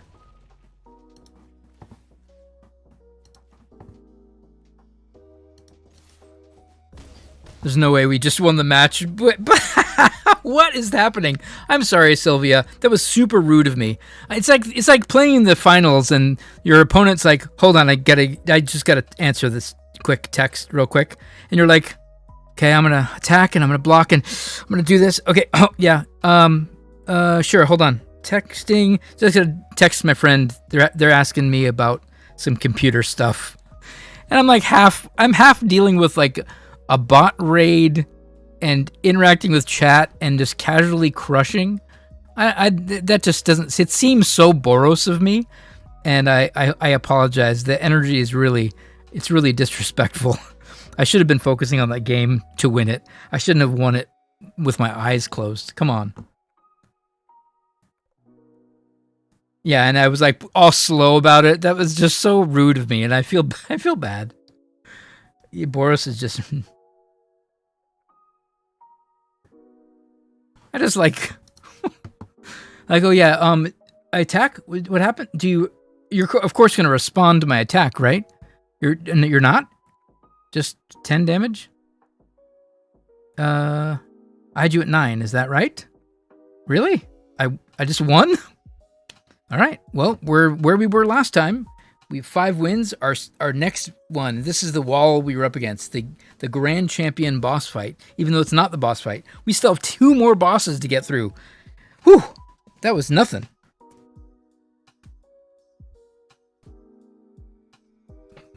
Boros is making it happen. You want to find a fun deck list. Well, again, I got to be careful. You know what? It's a pet peeve of mine, and I have to try to be. I don't want to be complainy with a pet peeve. I want to be able to convey a positive message. So how do I convey a positive message when I'm being critical of other people's positive messages? Here's the kind of positivity that bothers me. Posting a deck list. 10-0, 9-0, 7 wins. The best deck. 7 wins. Look at me, Boros. What about the other runs? The 0-4s. I'm not posting that. I'm not posting, this wins 60% of the time. Woo! No, because it's not clickbait. People aren't going to be like, oh, I got to see this deck. They only want to see, is it winning? And I'm not afraid of talking to people how a deck loses or how bad I am. I'm not afraid of that at all. My stats are public. I have a less than 50% win rate. What you're getting now is incredibly rare content. So I just want to be truthful about the difficulty of playing Magic. If you're like, hey, I'm new. Oh, this is clearly a great deck. I'm going to play it. You play this deck, you build it, and you fail. Don't come to me because everything is going against you. You've got an opponent who's trying their hardest. You have a shuffler that hates you. You have a lot of problems in your personal life that I don't want to get into, but they're all weighing down on your mental capacity to be top-notch at a very difficult card game. If you take all of your life and just think of the mountain of things and responsibilities and just things that you probably don't want to really think about right now, you just want to have fun. You're here in the stream to enjoy some downtime and just enjoy, and you're getting lectured right now by a streamer who's saying you have a lot going on. Don't expect to be good at Magic. And I just feel people are like, best deck, easy. Magic is easy. Here's the deck list. Bye. Peace out. I just don't think it's not a realistic way of approaching the game. Find something you like, find something you vibe with, find a deck that you have fun with, find a personality that you're like, this is really fun. This is what I like. Maybe you like someone a little more angry, a little more salty. Maybe you like someone who explains their plays in a more meticulous way than I do. I don't know. But I hope you find fun, ultimately. Are we ready? Are we prepared to go in? I feel like that game pumped me up. That was like, I felt really strong in that one.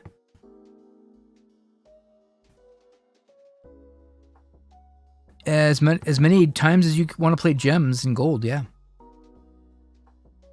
As long as it's still around, you got 36 hours to play as much Magic as you can. It costs real, well, not real money. It costs gold or gems. So if you've stockpiled gold like a dragon would, then yeah, jam on it. All right, I'm going to refresh my beverage, and then we're going to go. We're going to go. I'm feeling pretty good about this, you know. We'll see. That's awesome, Scum. Remind me what you're playing again. I apologize if I didn't pay attention.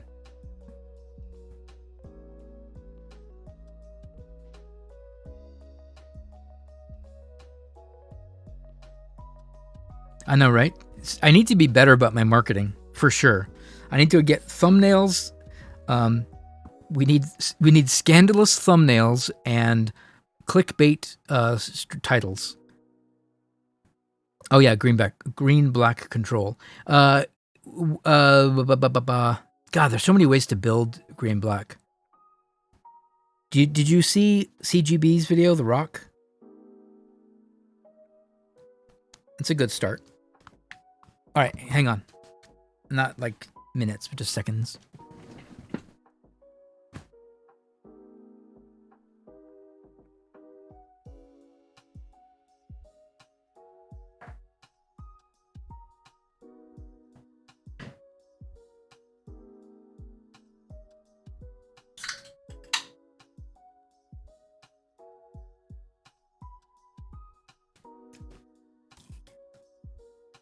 So that's my Demir in me.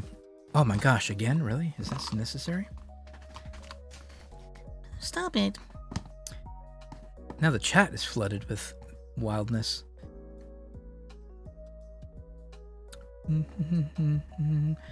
Unfortunately, anybody who's in the chat that wants to interact, I had to change my settings, I believe. But see, it's still this stream elements. Can I just shut that off? Do I have to shut the bot off? That seems like another sad response. Stream elements, can I temporarily say shut up? I have to be able to mute them, right?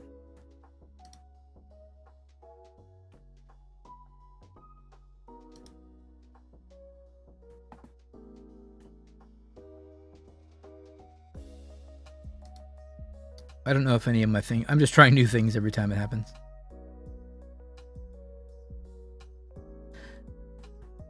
Okay, so Scum, what you've done is you've outed yourself as a filthy net decker. Did you get express written consent from CGB to take the decks? Oh, he does allow you to do that. Okay, yeah. I thought that was something you need to sign this particular waiver. I'm kidding. It's my way of joking. I think it's great. I think CGB is a fantastic deck builder, and it's a great place to start. You get your deck list.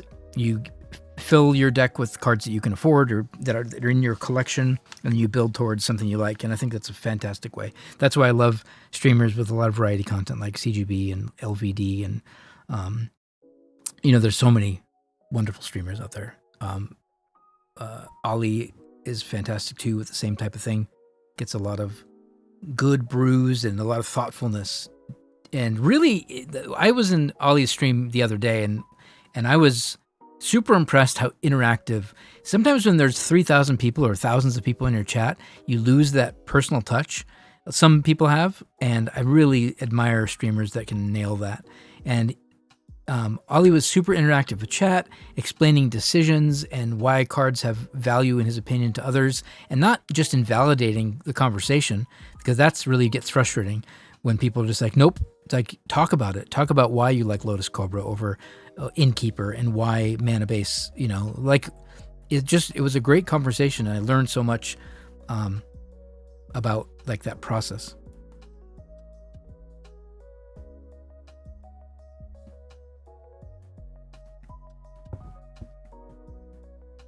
Oh, I didn't. I was just joking. Stint to win. What is stint to win? What is stinning?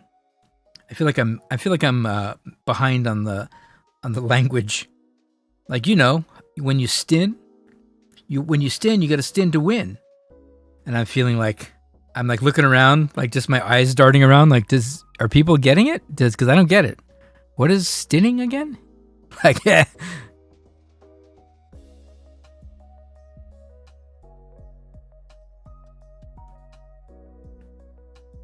Yeah, Croakies is a phenomenal player. Sometimes I'm blown away,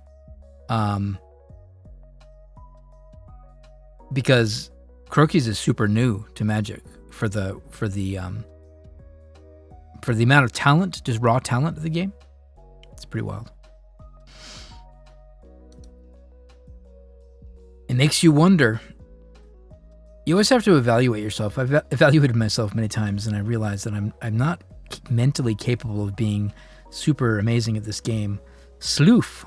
All right. I don't know what a sloof is, but it sounds like something that's just going to be, I don't know. Against Boros, I feel like it's like that you get on the road and you play that team in that small town, and you're like, must be do they have milk here? Did the kids drink milk, or did just like yellow water out of that rusty tap?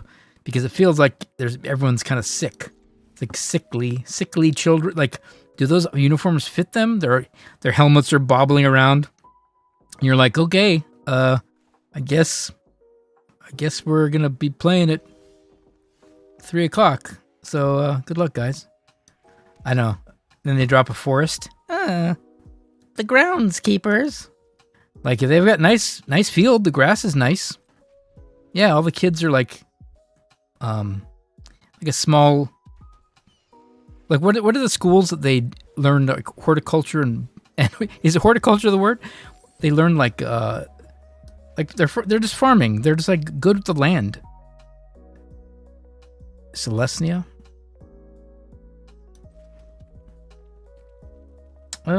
I think I hold back a little bit. I feel pretty good about this matchup, to be honest with you. I feel like this is a great boss fight. We're going against the school. They don't have any real sports programs. They do have a team, and they do a lot of gardening. That's what I'm getting out of it. The culinary school too. So they have a culinary and gardening. I mean, wonderful career choices for the children and students of this small town school. But I feel like, I don't know. I mean, long term in the workforce, I feel like they're going to be very strong. But right now, my deck, Boros, is not playing around. How do we punish this game plan over here as quickly as possible? I think this is a good start.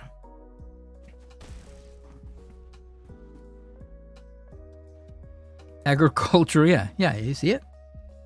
I think this theme is really working. Every time we face an opponent, we just have to decide what kind of school it is and how powerful. Oh, geez. Well, yeah, girl. There's this, of course. This can happen. I'm so excited to see what about. Yeah, you're suddenly like, hold on, what? You can't. Oh, the farmers are actually. That was pathetic. I was going to say the farmers are actually very strong and capable, but that was a very sad. That was sad, and I'm going to just admit it now. Ouch. 1, 2, 3, 4, 5.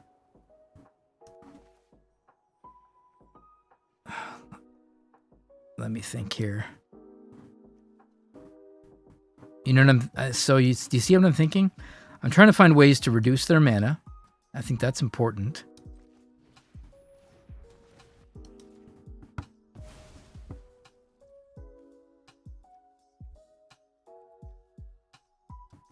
That's for something scarier.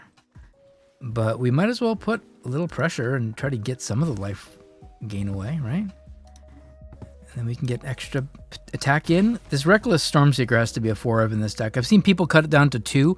The fact that you can haste anything else coming into play is so powerful that do not sleep on it. I cannot believe they whiffed on the festival. It's almost sad. I mean, it's sad. It is sad, but it almost makes me feel bad if it wasn't the fact I'm trying to destroy my opponent. But just to show you that that's the white in Boros. If I was red, I would be merciless. But because of the white, you have to have a little bit of empathy and feel bad for your opponent. Sometimes go like, oh man, sorry you didn't get it. I thought sometimes, you want them to give you a good game. It's the sportsmanship. You don't want to run over them like, oh come on, really. I don't want to really hurt you. So you want them to put out their best player. You want them to be able to take it. Is this the move? I don't know if this is the move. I don't know anything anymore. I'm just casting spells.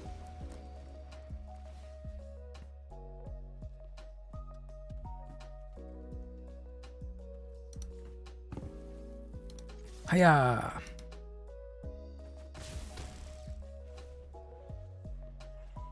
Stin is a name that I use in games a lot, so it's kind of a play on spin to win. That's really cool. Thank you for answering. I thought it was cool. I wasn't trying to make fun of it. I hope you realize that my sense of humor tends to be sometimes questionable. Top deck, another Storm the Festival. Let's go! Come on, you can hit it. Hit the big stuff. Yeah, a chariot. Some cats. That's a good one. That's a good one. I like that one. That was fun. Got a Scoot Swarm out now. Okay, now we're playing. Now we're playing Magic.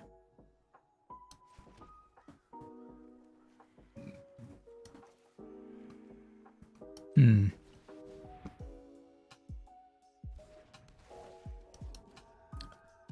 want to deal with that. And then what else do I want to deal with? I guess the Scoot Swarm. How annoyed I am about is that going to annoy me?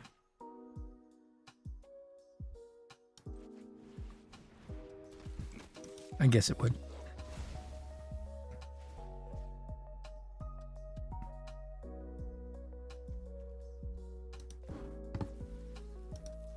And we have to stop our aggressive attack and kind of wait to see what happens.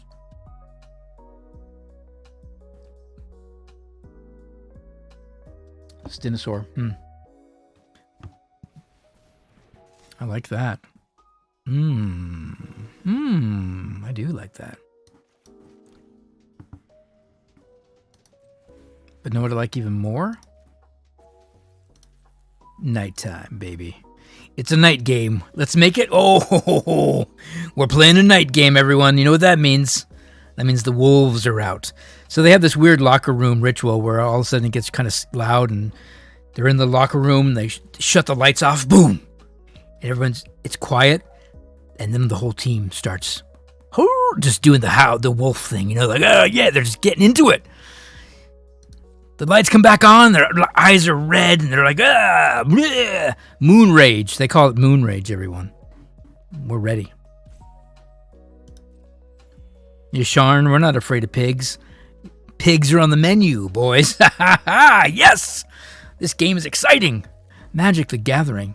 If you're not playing like this, you're not playing it right.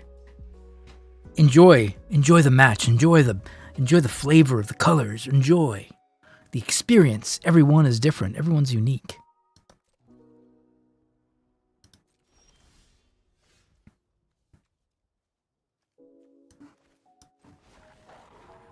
Here, piggy. This is so good. The sequencing is so fun. Bam, bam.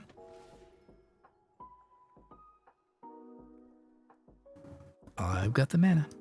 I'm paying it, baby. So what does this do, you say to yourself? Why was this important? I'll show you. Ooh, interesting. We see no Reachy blockers. That's good for us. We'll get in there for 5. Smackaroonies, or 4, I guess, with the shield up. And then we pass to, what happened now? Oh, it's suddenly daytime. Perhaps you will get consumed, and I'd like to take you out to lunch as well. That was brutal, Cathar, but thank you for your service. Oh, I didn't have the mana. Boo! What the? How did I...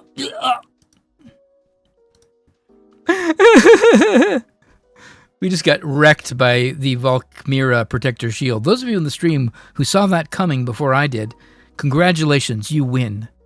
The humiliation award goes to... Haha, I saw it before the streamer did.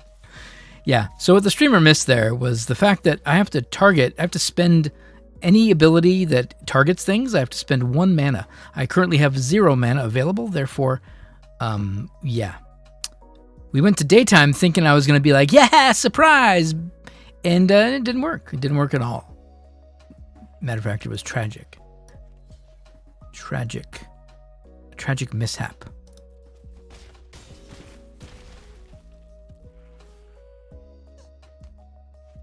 Hi, Max. I'm in a really intense game right now, so I'd appreciate it if you did not bother me. I know that's hard for you to do, because you're wonderful.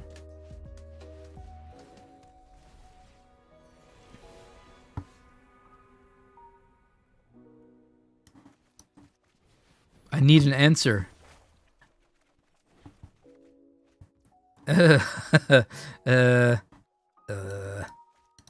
That's not it.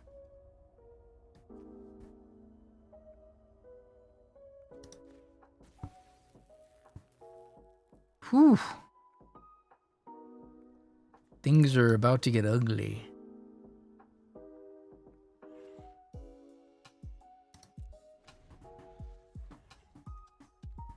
Gosh. I thought... I know it never ends, huh? Hang on.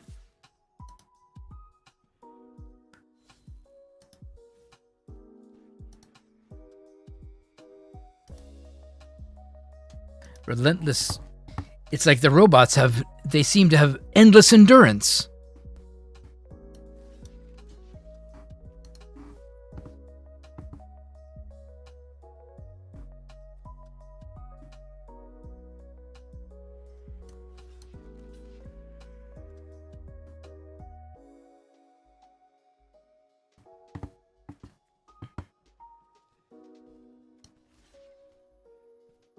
God, it's so harsh.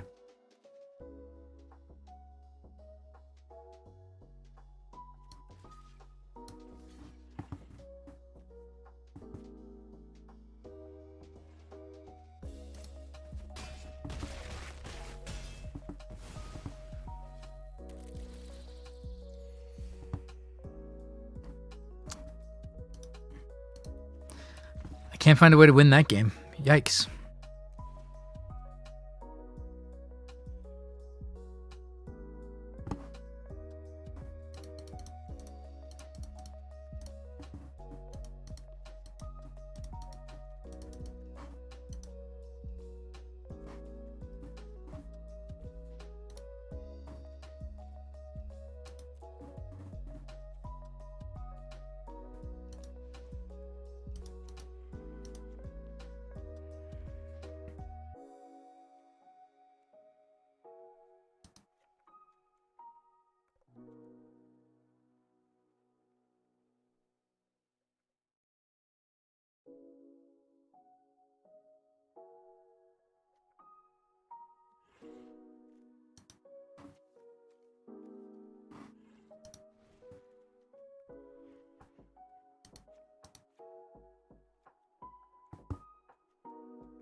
Yep, this is where we need to absolutely push.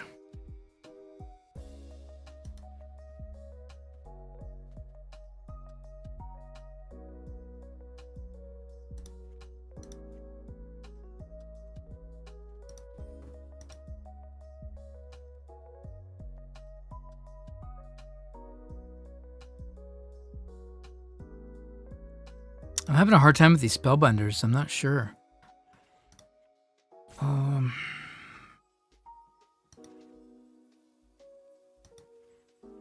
Why am I so many cards over? This is a bummer.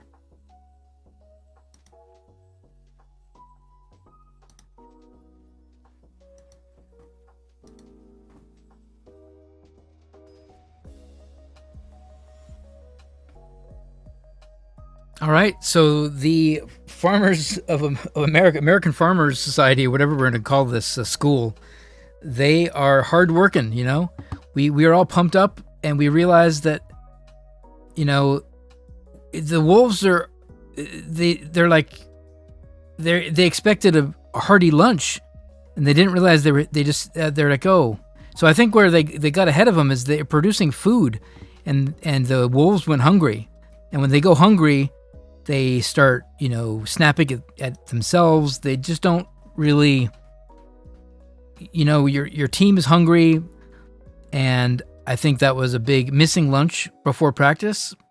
It was too much, and before the game they were all pumped up, and you know, I don't know. I think that in the second half here, we're gonna have to get some power bars or whatever the kids eat nowadays to replenish their electrolytes and carbs. And yeah, remember power bars? I remember power bars. They were like eating something sticky that was ridiculous. And if you put them in the freezer or the refrigerator, you're like, oh, it's a brick that I cannot possibly consume now. That's always fun. We already have the land, so I'm going to pump up the Luminarch right now. Get some boys. Some beefy beef on the playing field. All right.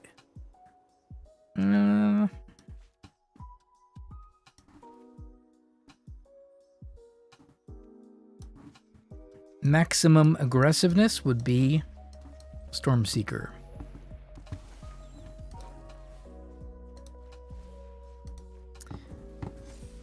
Yeah.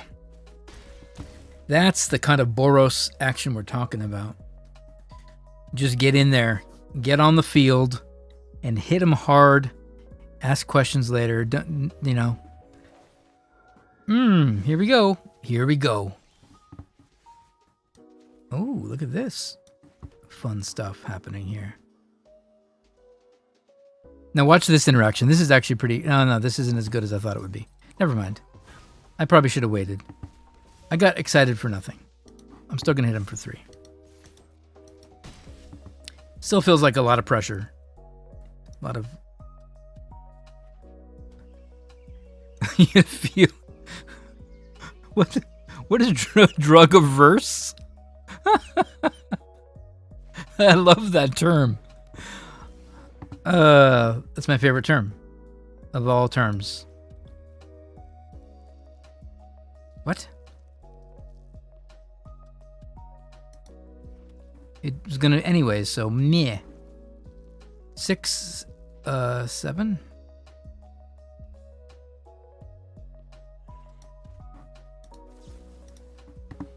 Be gone.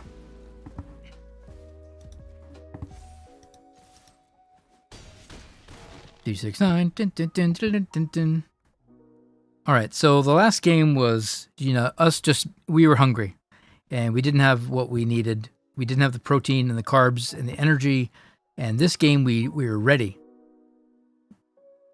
We got juiced up, and by that I mean energy drinks and whatever. You know, we had, you know, the little bottles of it was like just opening them up and chugging them. Come on, team, let's go. And like just a trash bag full of those little bottles of 5-hour energy drink, and the team's just downing them. That was my sound effect of drinking small bottles of liquid. Is that right? There's like 3 little, yeah, whatever. And it was you.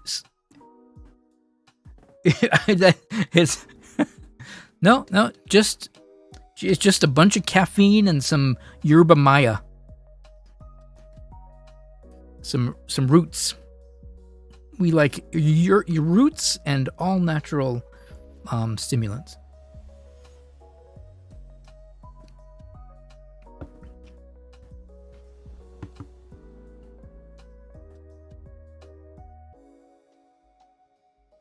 All right, 3 lands. It's outstanding. It never happens. I'll take it. Early snarls with some land. Gotta love it. A wide assortment of a flavorful assortment of land. We know how important it is. That usually means trouble. That means when they put modals down, normally in my head, it means they went, I gotta keep it. Modals. Or maybe it means nothing. Could mean absolutely nothing. I could be reading into it, you know?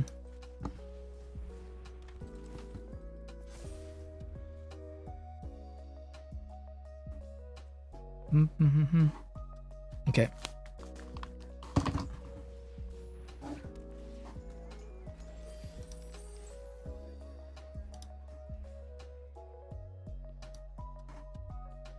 Let's see.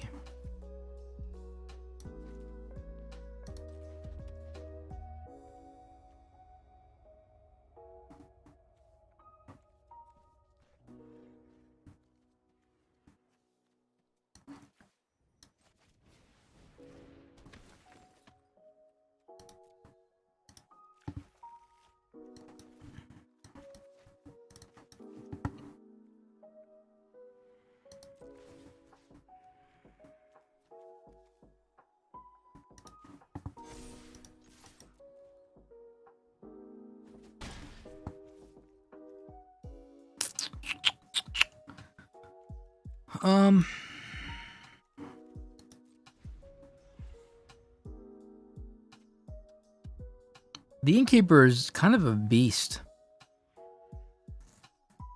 I know, right? That's what I was debating, like, so hard. Like, the Innkeeper, really?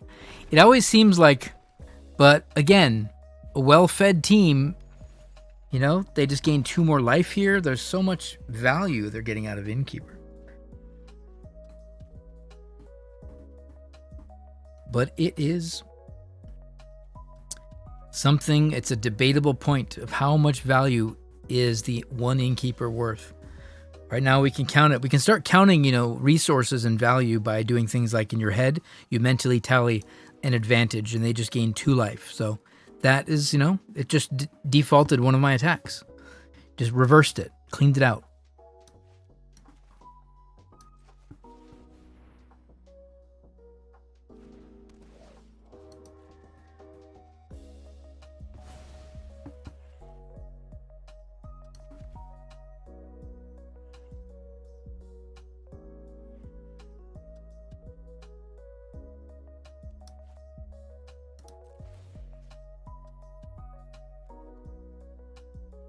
What kind of tools do they have to stop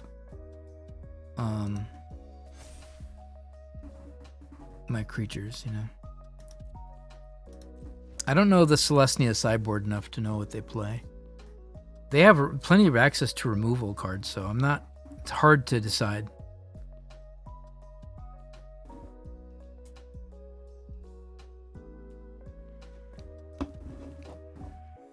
I'm saying that, but I don't know if that's really an athletic stimulant. I mean, I don't know if it really helps athletes. I'm sure there's plenty of stuff you can get at 7-Eleven that are extremely, you know, just like aggro. Anything on the front counter that you can buy for like $5.50 for a small bottle is going to be what you consume to have enough aggro energy to dominate your opponents.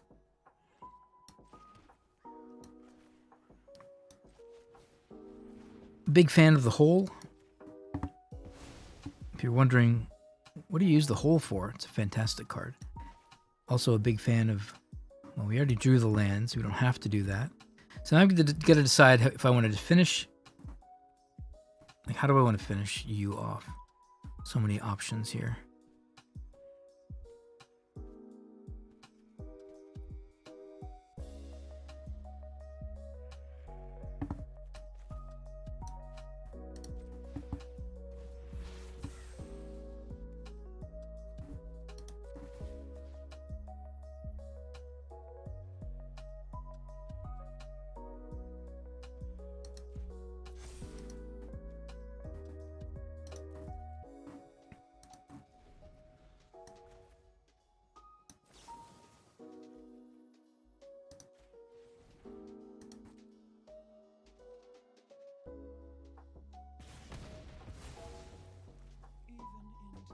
Okay, so maybe we slowed them down. I don't know. They've got big payoff cards.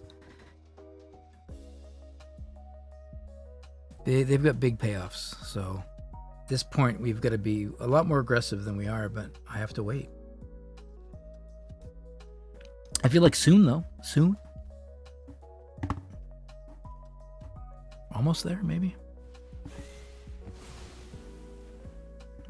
Terrifying. Well, that just happened.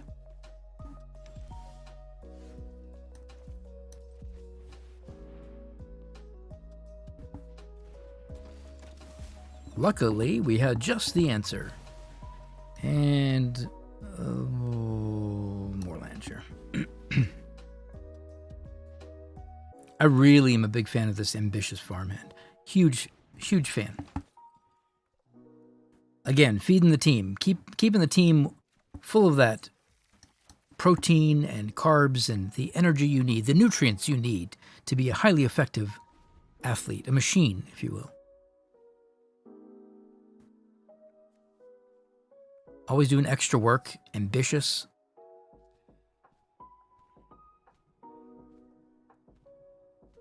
You're seeing the interactions. Yeah, there's actually a lot of really fun interactions and things that you can do. Gosh. Well, that's another red and 7. How could we possibly deal with it? What do we have here? Do your worst.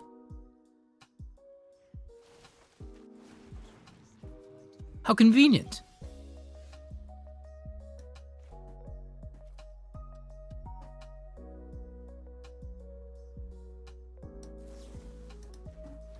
Now, I don't play any attack land. No, I do play a den or two. Do I play dens? Yeah. So I could actually I heal this before I drop my cave, so it's careful. It's calculated, you know what I mean? So, am I making any sense? Am I making any sense? Because I don't think I'm making sense. There's a reason. I have one field in this deck, and I feel like it's the perfect amount of fields. This deck is not one that the fields will typically be like it's only one, right? But all you need is a little bit, an edge. That's all I'm looking for, is a little bit of an edge. And once you get it, you take it, kill that. I don't think they have any tricks to save it, so I feel pretty good about this attack. All right. Can we get ahead? Right now on the board we're great, but, you know, one card and they're boom. They're in it. We have flying, though. They didn't slam another Wren, which thankfully. All right, more creature lands. That's beautiful. That's where we want to be. Now watch this. This is another fun little interaction trick. We can, let's see, how much do we need to fly? The good news is we're going to nighttime. I like that.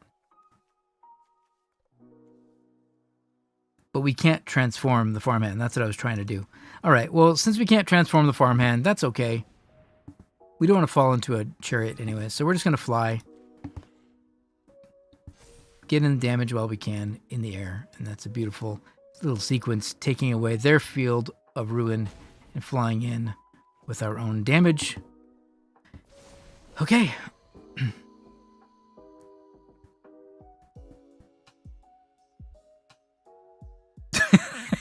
So I say, that's one thing that's important to know, Stin to win. The things that are being said from my mouth do not have to match any reality that we're seeing, and anything that actually makes any sense. Because it just, at the end of the day, it's just sounds, right? Just I can just do anything with my mouth. Whatever I do, you're assuming that there's meaning behind any of it. So when your ears, there's little bones and it's cartilage that vibrates. Okay, let's just talk about that for a moment. Really? That's how we communicate? I'm going to move my voice. I'm going to wiggle things here, and it's going to come out with I'm going to expel air. Ooh, ee. And then those are going to transfer to thoughts and ideas that somehow you are going to vibrate little bones and cartilage, and then, oh, that makes sense. And you're trying to tell me, hey, but what you just did there was a contradictory term from what you just said. Yeah. Of course. Like, I can't even, there's nothing more to be said. What is happening right now?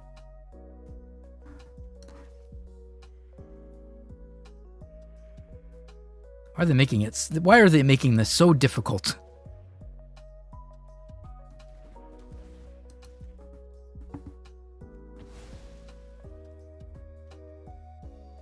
Are they stacked on top of each other? I can't even see how many angels are they? We need daytime really badly, everyone. And I can't see it.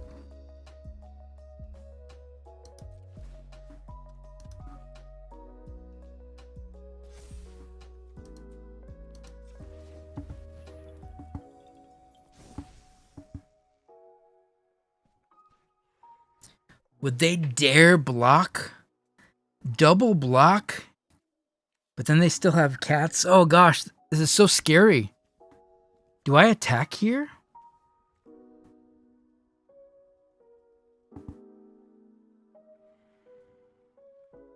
Dun dun dun dun dun. This is so intense. I really don't know if I should attack here.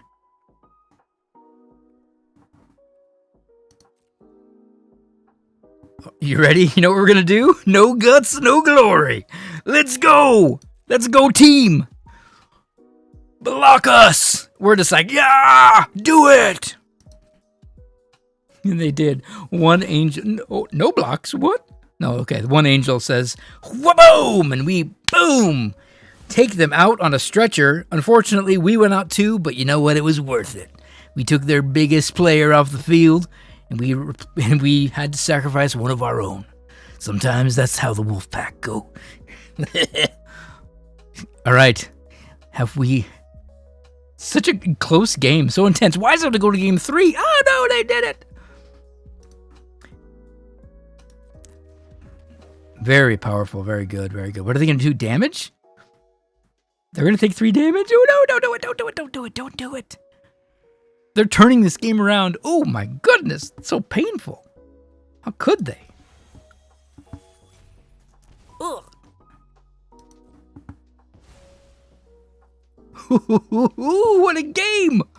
How we just have to get past the warrior, and we're home free. This hits for 4, by the way, because we've got a token of the cave. So what can we draw? We can draw a portable hole. That's a win. Oh, but they're gonna put another angel token out. That's so broken. Pardon me, but that sucks. We have no way around double angel tokens. We are in trouble. We're in big trouble, everyone. I don't know how we can get out of this. We gotta draw Skalds. That's our out. Whew! This has been a remarkable battle and a very fun and engaging run overall. So if it ends here, I am proud that we spent so much good quality time together on stream, and I'm proud of our opponents for doing so well and having such amazing games. I feel like we've got like a minute and 10 seconds left in the game, and there's so much more to do. And we were so close to winning. Skald. Now, Brutal Cathar is not the worst thing we could have drawn.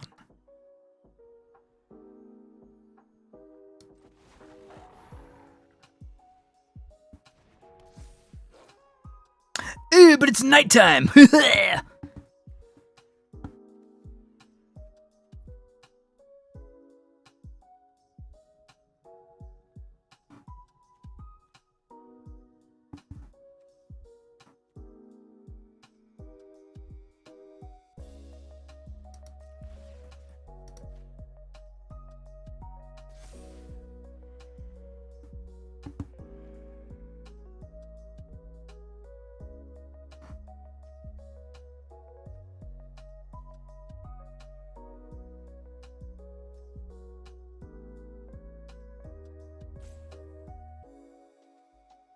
They block with the other angel, so this attacking with this doesn't do anything. I was trying to figure out if there's anything else I can do.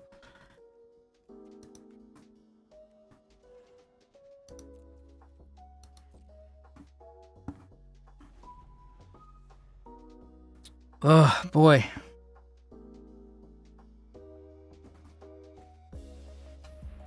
Whew, gosh. Oh, God, it's so good. Oh, Slough.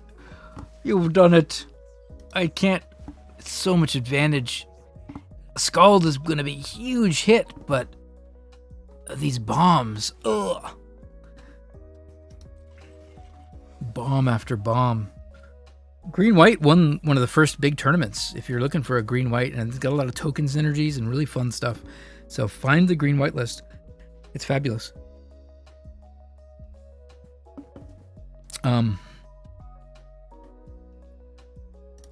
Well-fed farmers have proven themselves today. I don't really understand that attack by the chariot.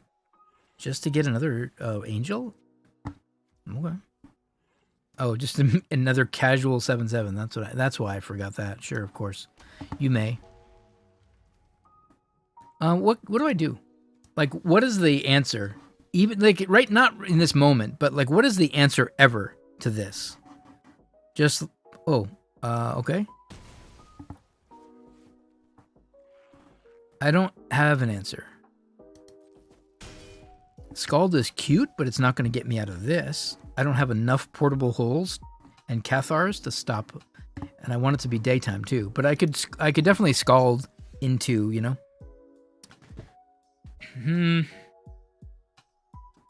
Reach, flying. I feel like really excited that we were able to fend them off, hold our opponent at bay, get him to 4, and then just kind of let the game slip away. I don't know if I could have played any differently in the grand scheme of things. So at this point, it is what it is. I could have, so you know what? That probably would have been a good play. I could create a land and then put a token on it, but then I'm wasting it. I can't do that. I can't afford it. We have to pass the turn and see how they attack. But I don't even play a board wipe. I wouldn't play a board wipe in this. There's no one-sided board wipes that I'm aware of. Unless, like, what is that one? Like, Kill the Giants or something? Isn't there one? Is that an older set that I can't play anymore? Something that kills, like, power, like higher power toughness than a certain amount? Like 4 and more or something? That's the only thing I would consider in a smaller, weenier type deck.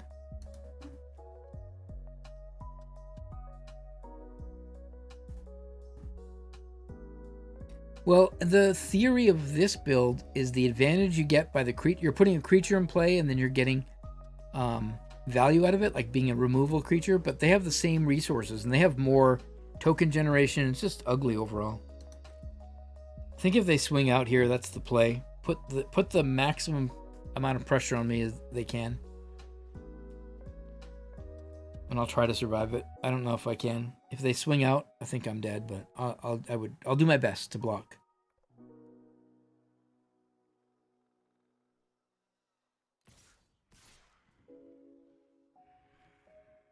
Your opinion means nothing, grizzled in my pants.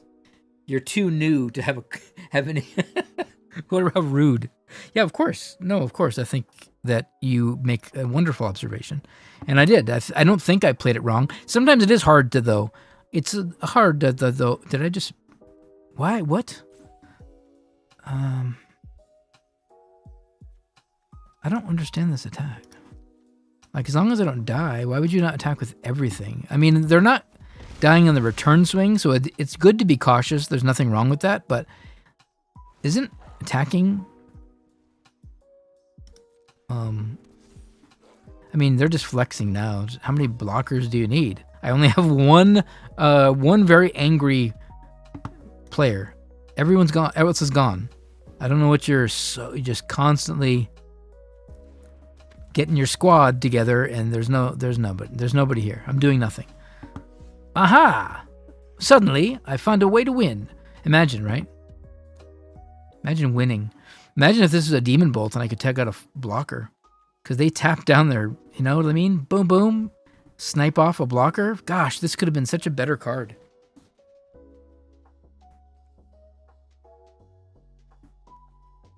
Ooh, if it would have been a bolt, that might have been a win.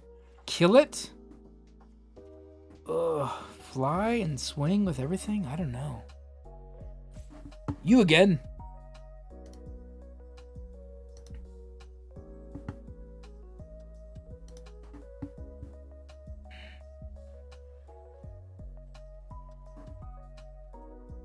They played it really well. They played this match really well.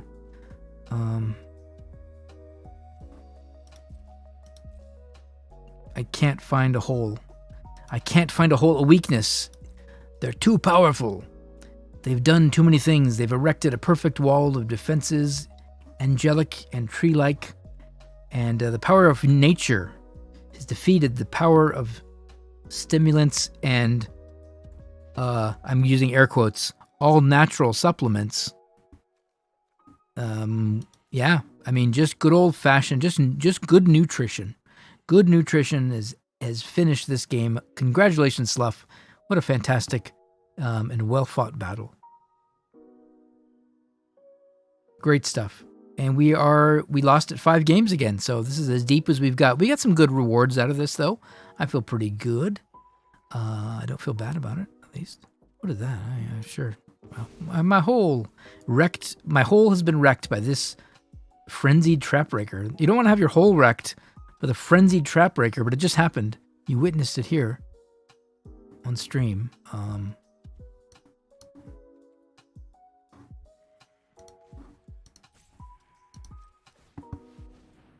Do any of these things help? Let's find out.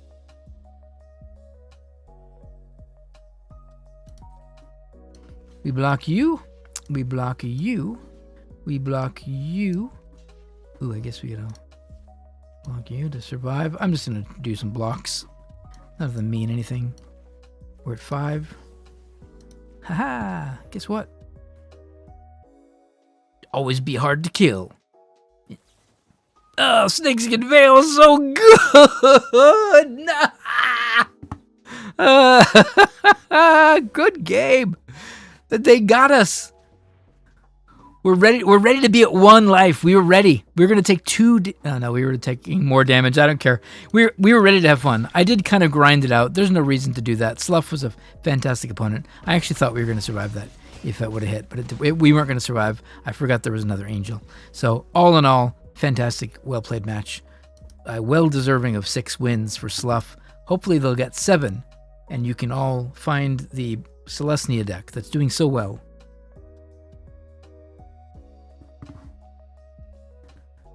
That was super fun. All right. What a run. Let's claim our prizes. What do we get out of that? We got packs. 10 packs is fantastic, and 3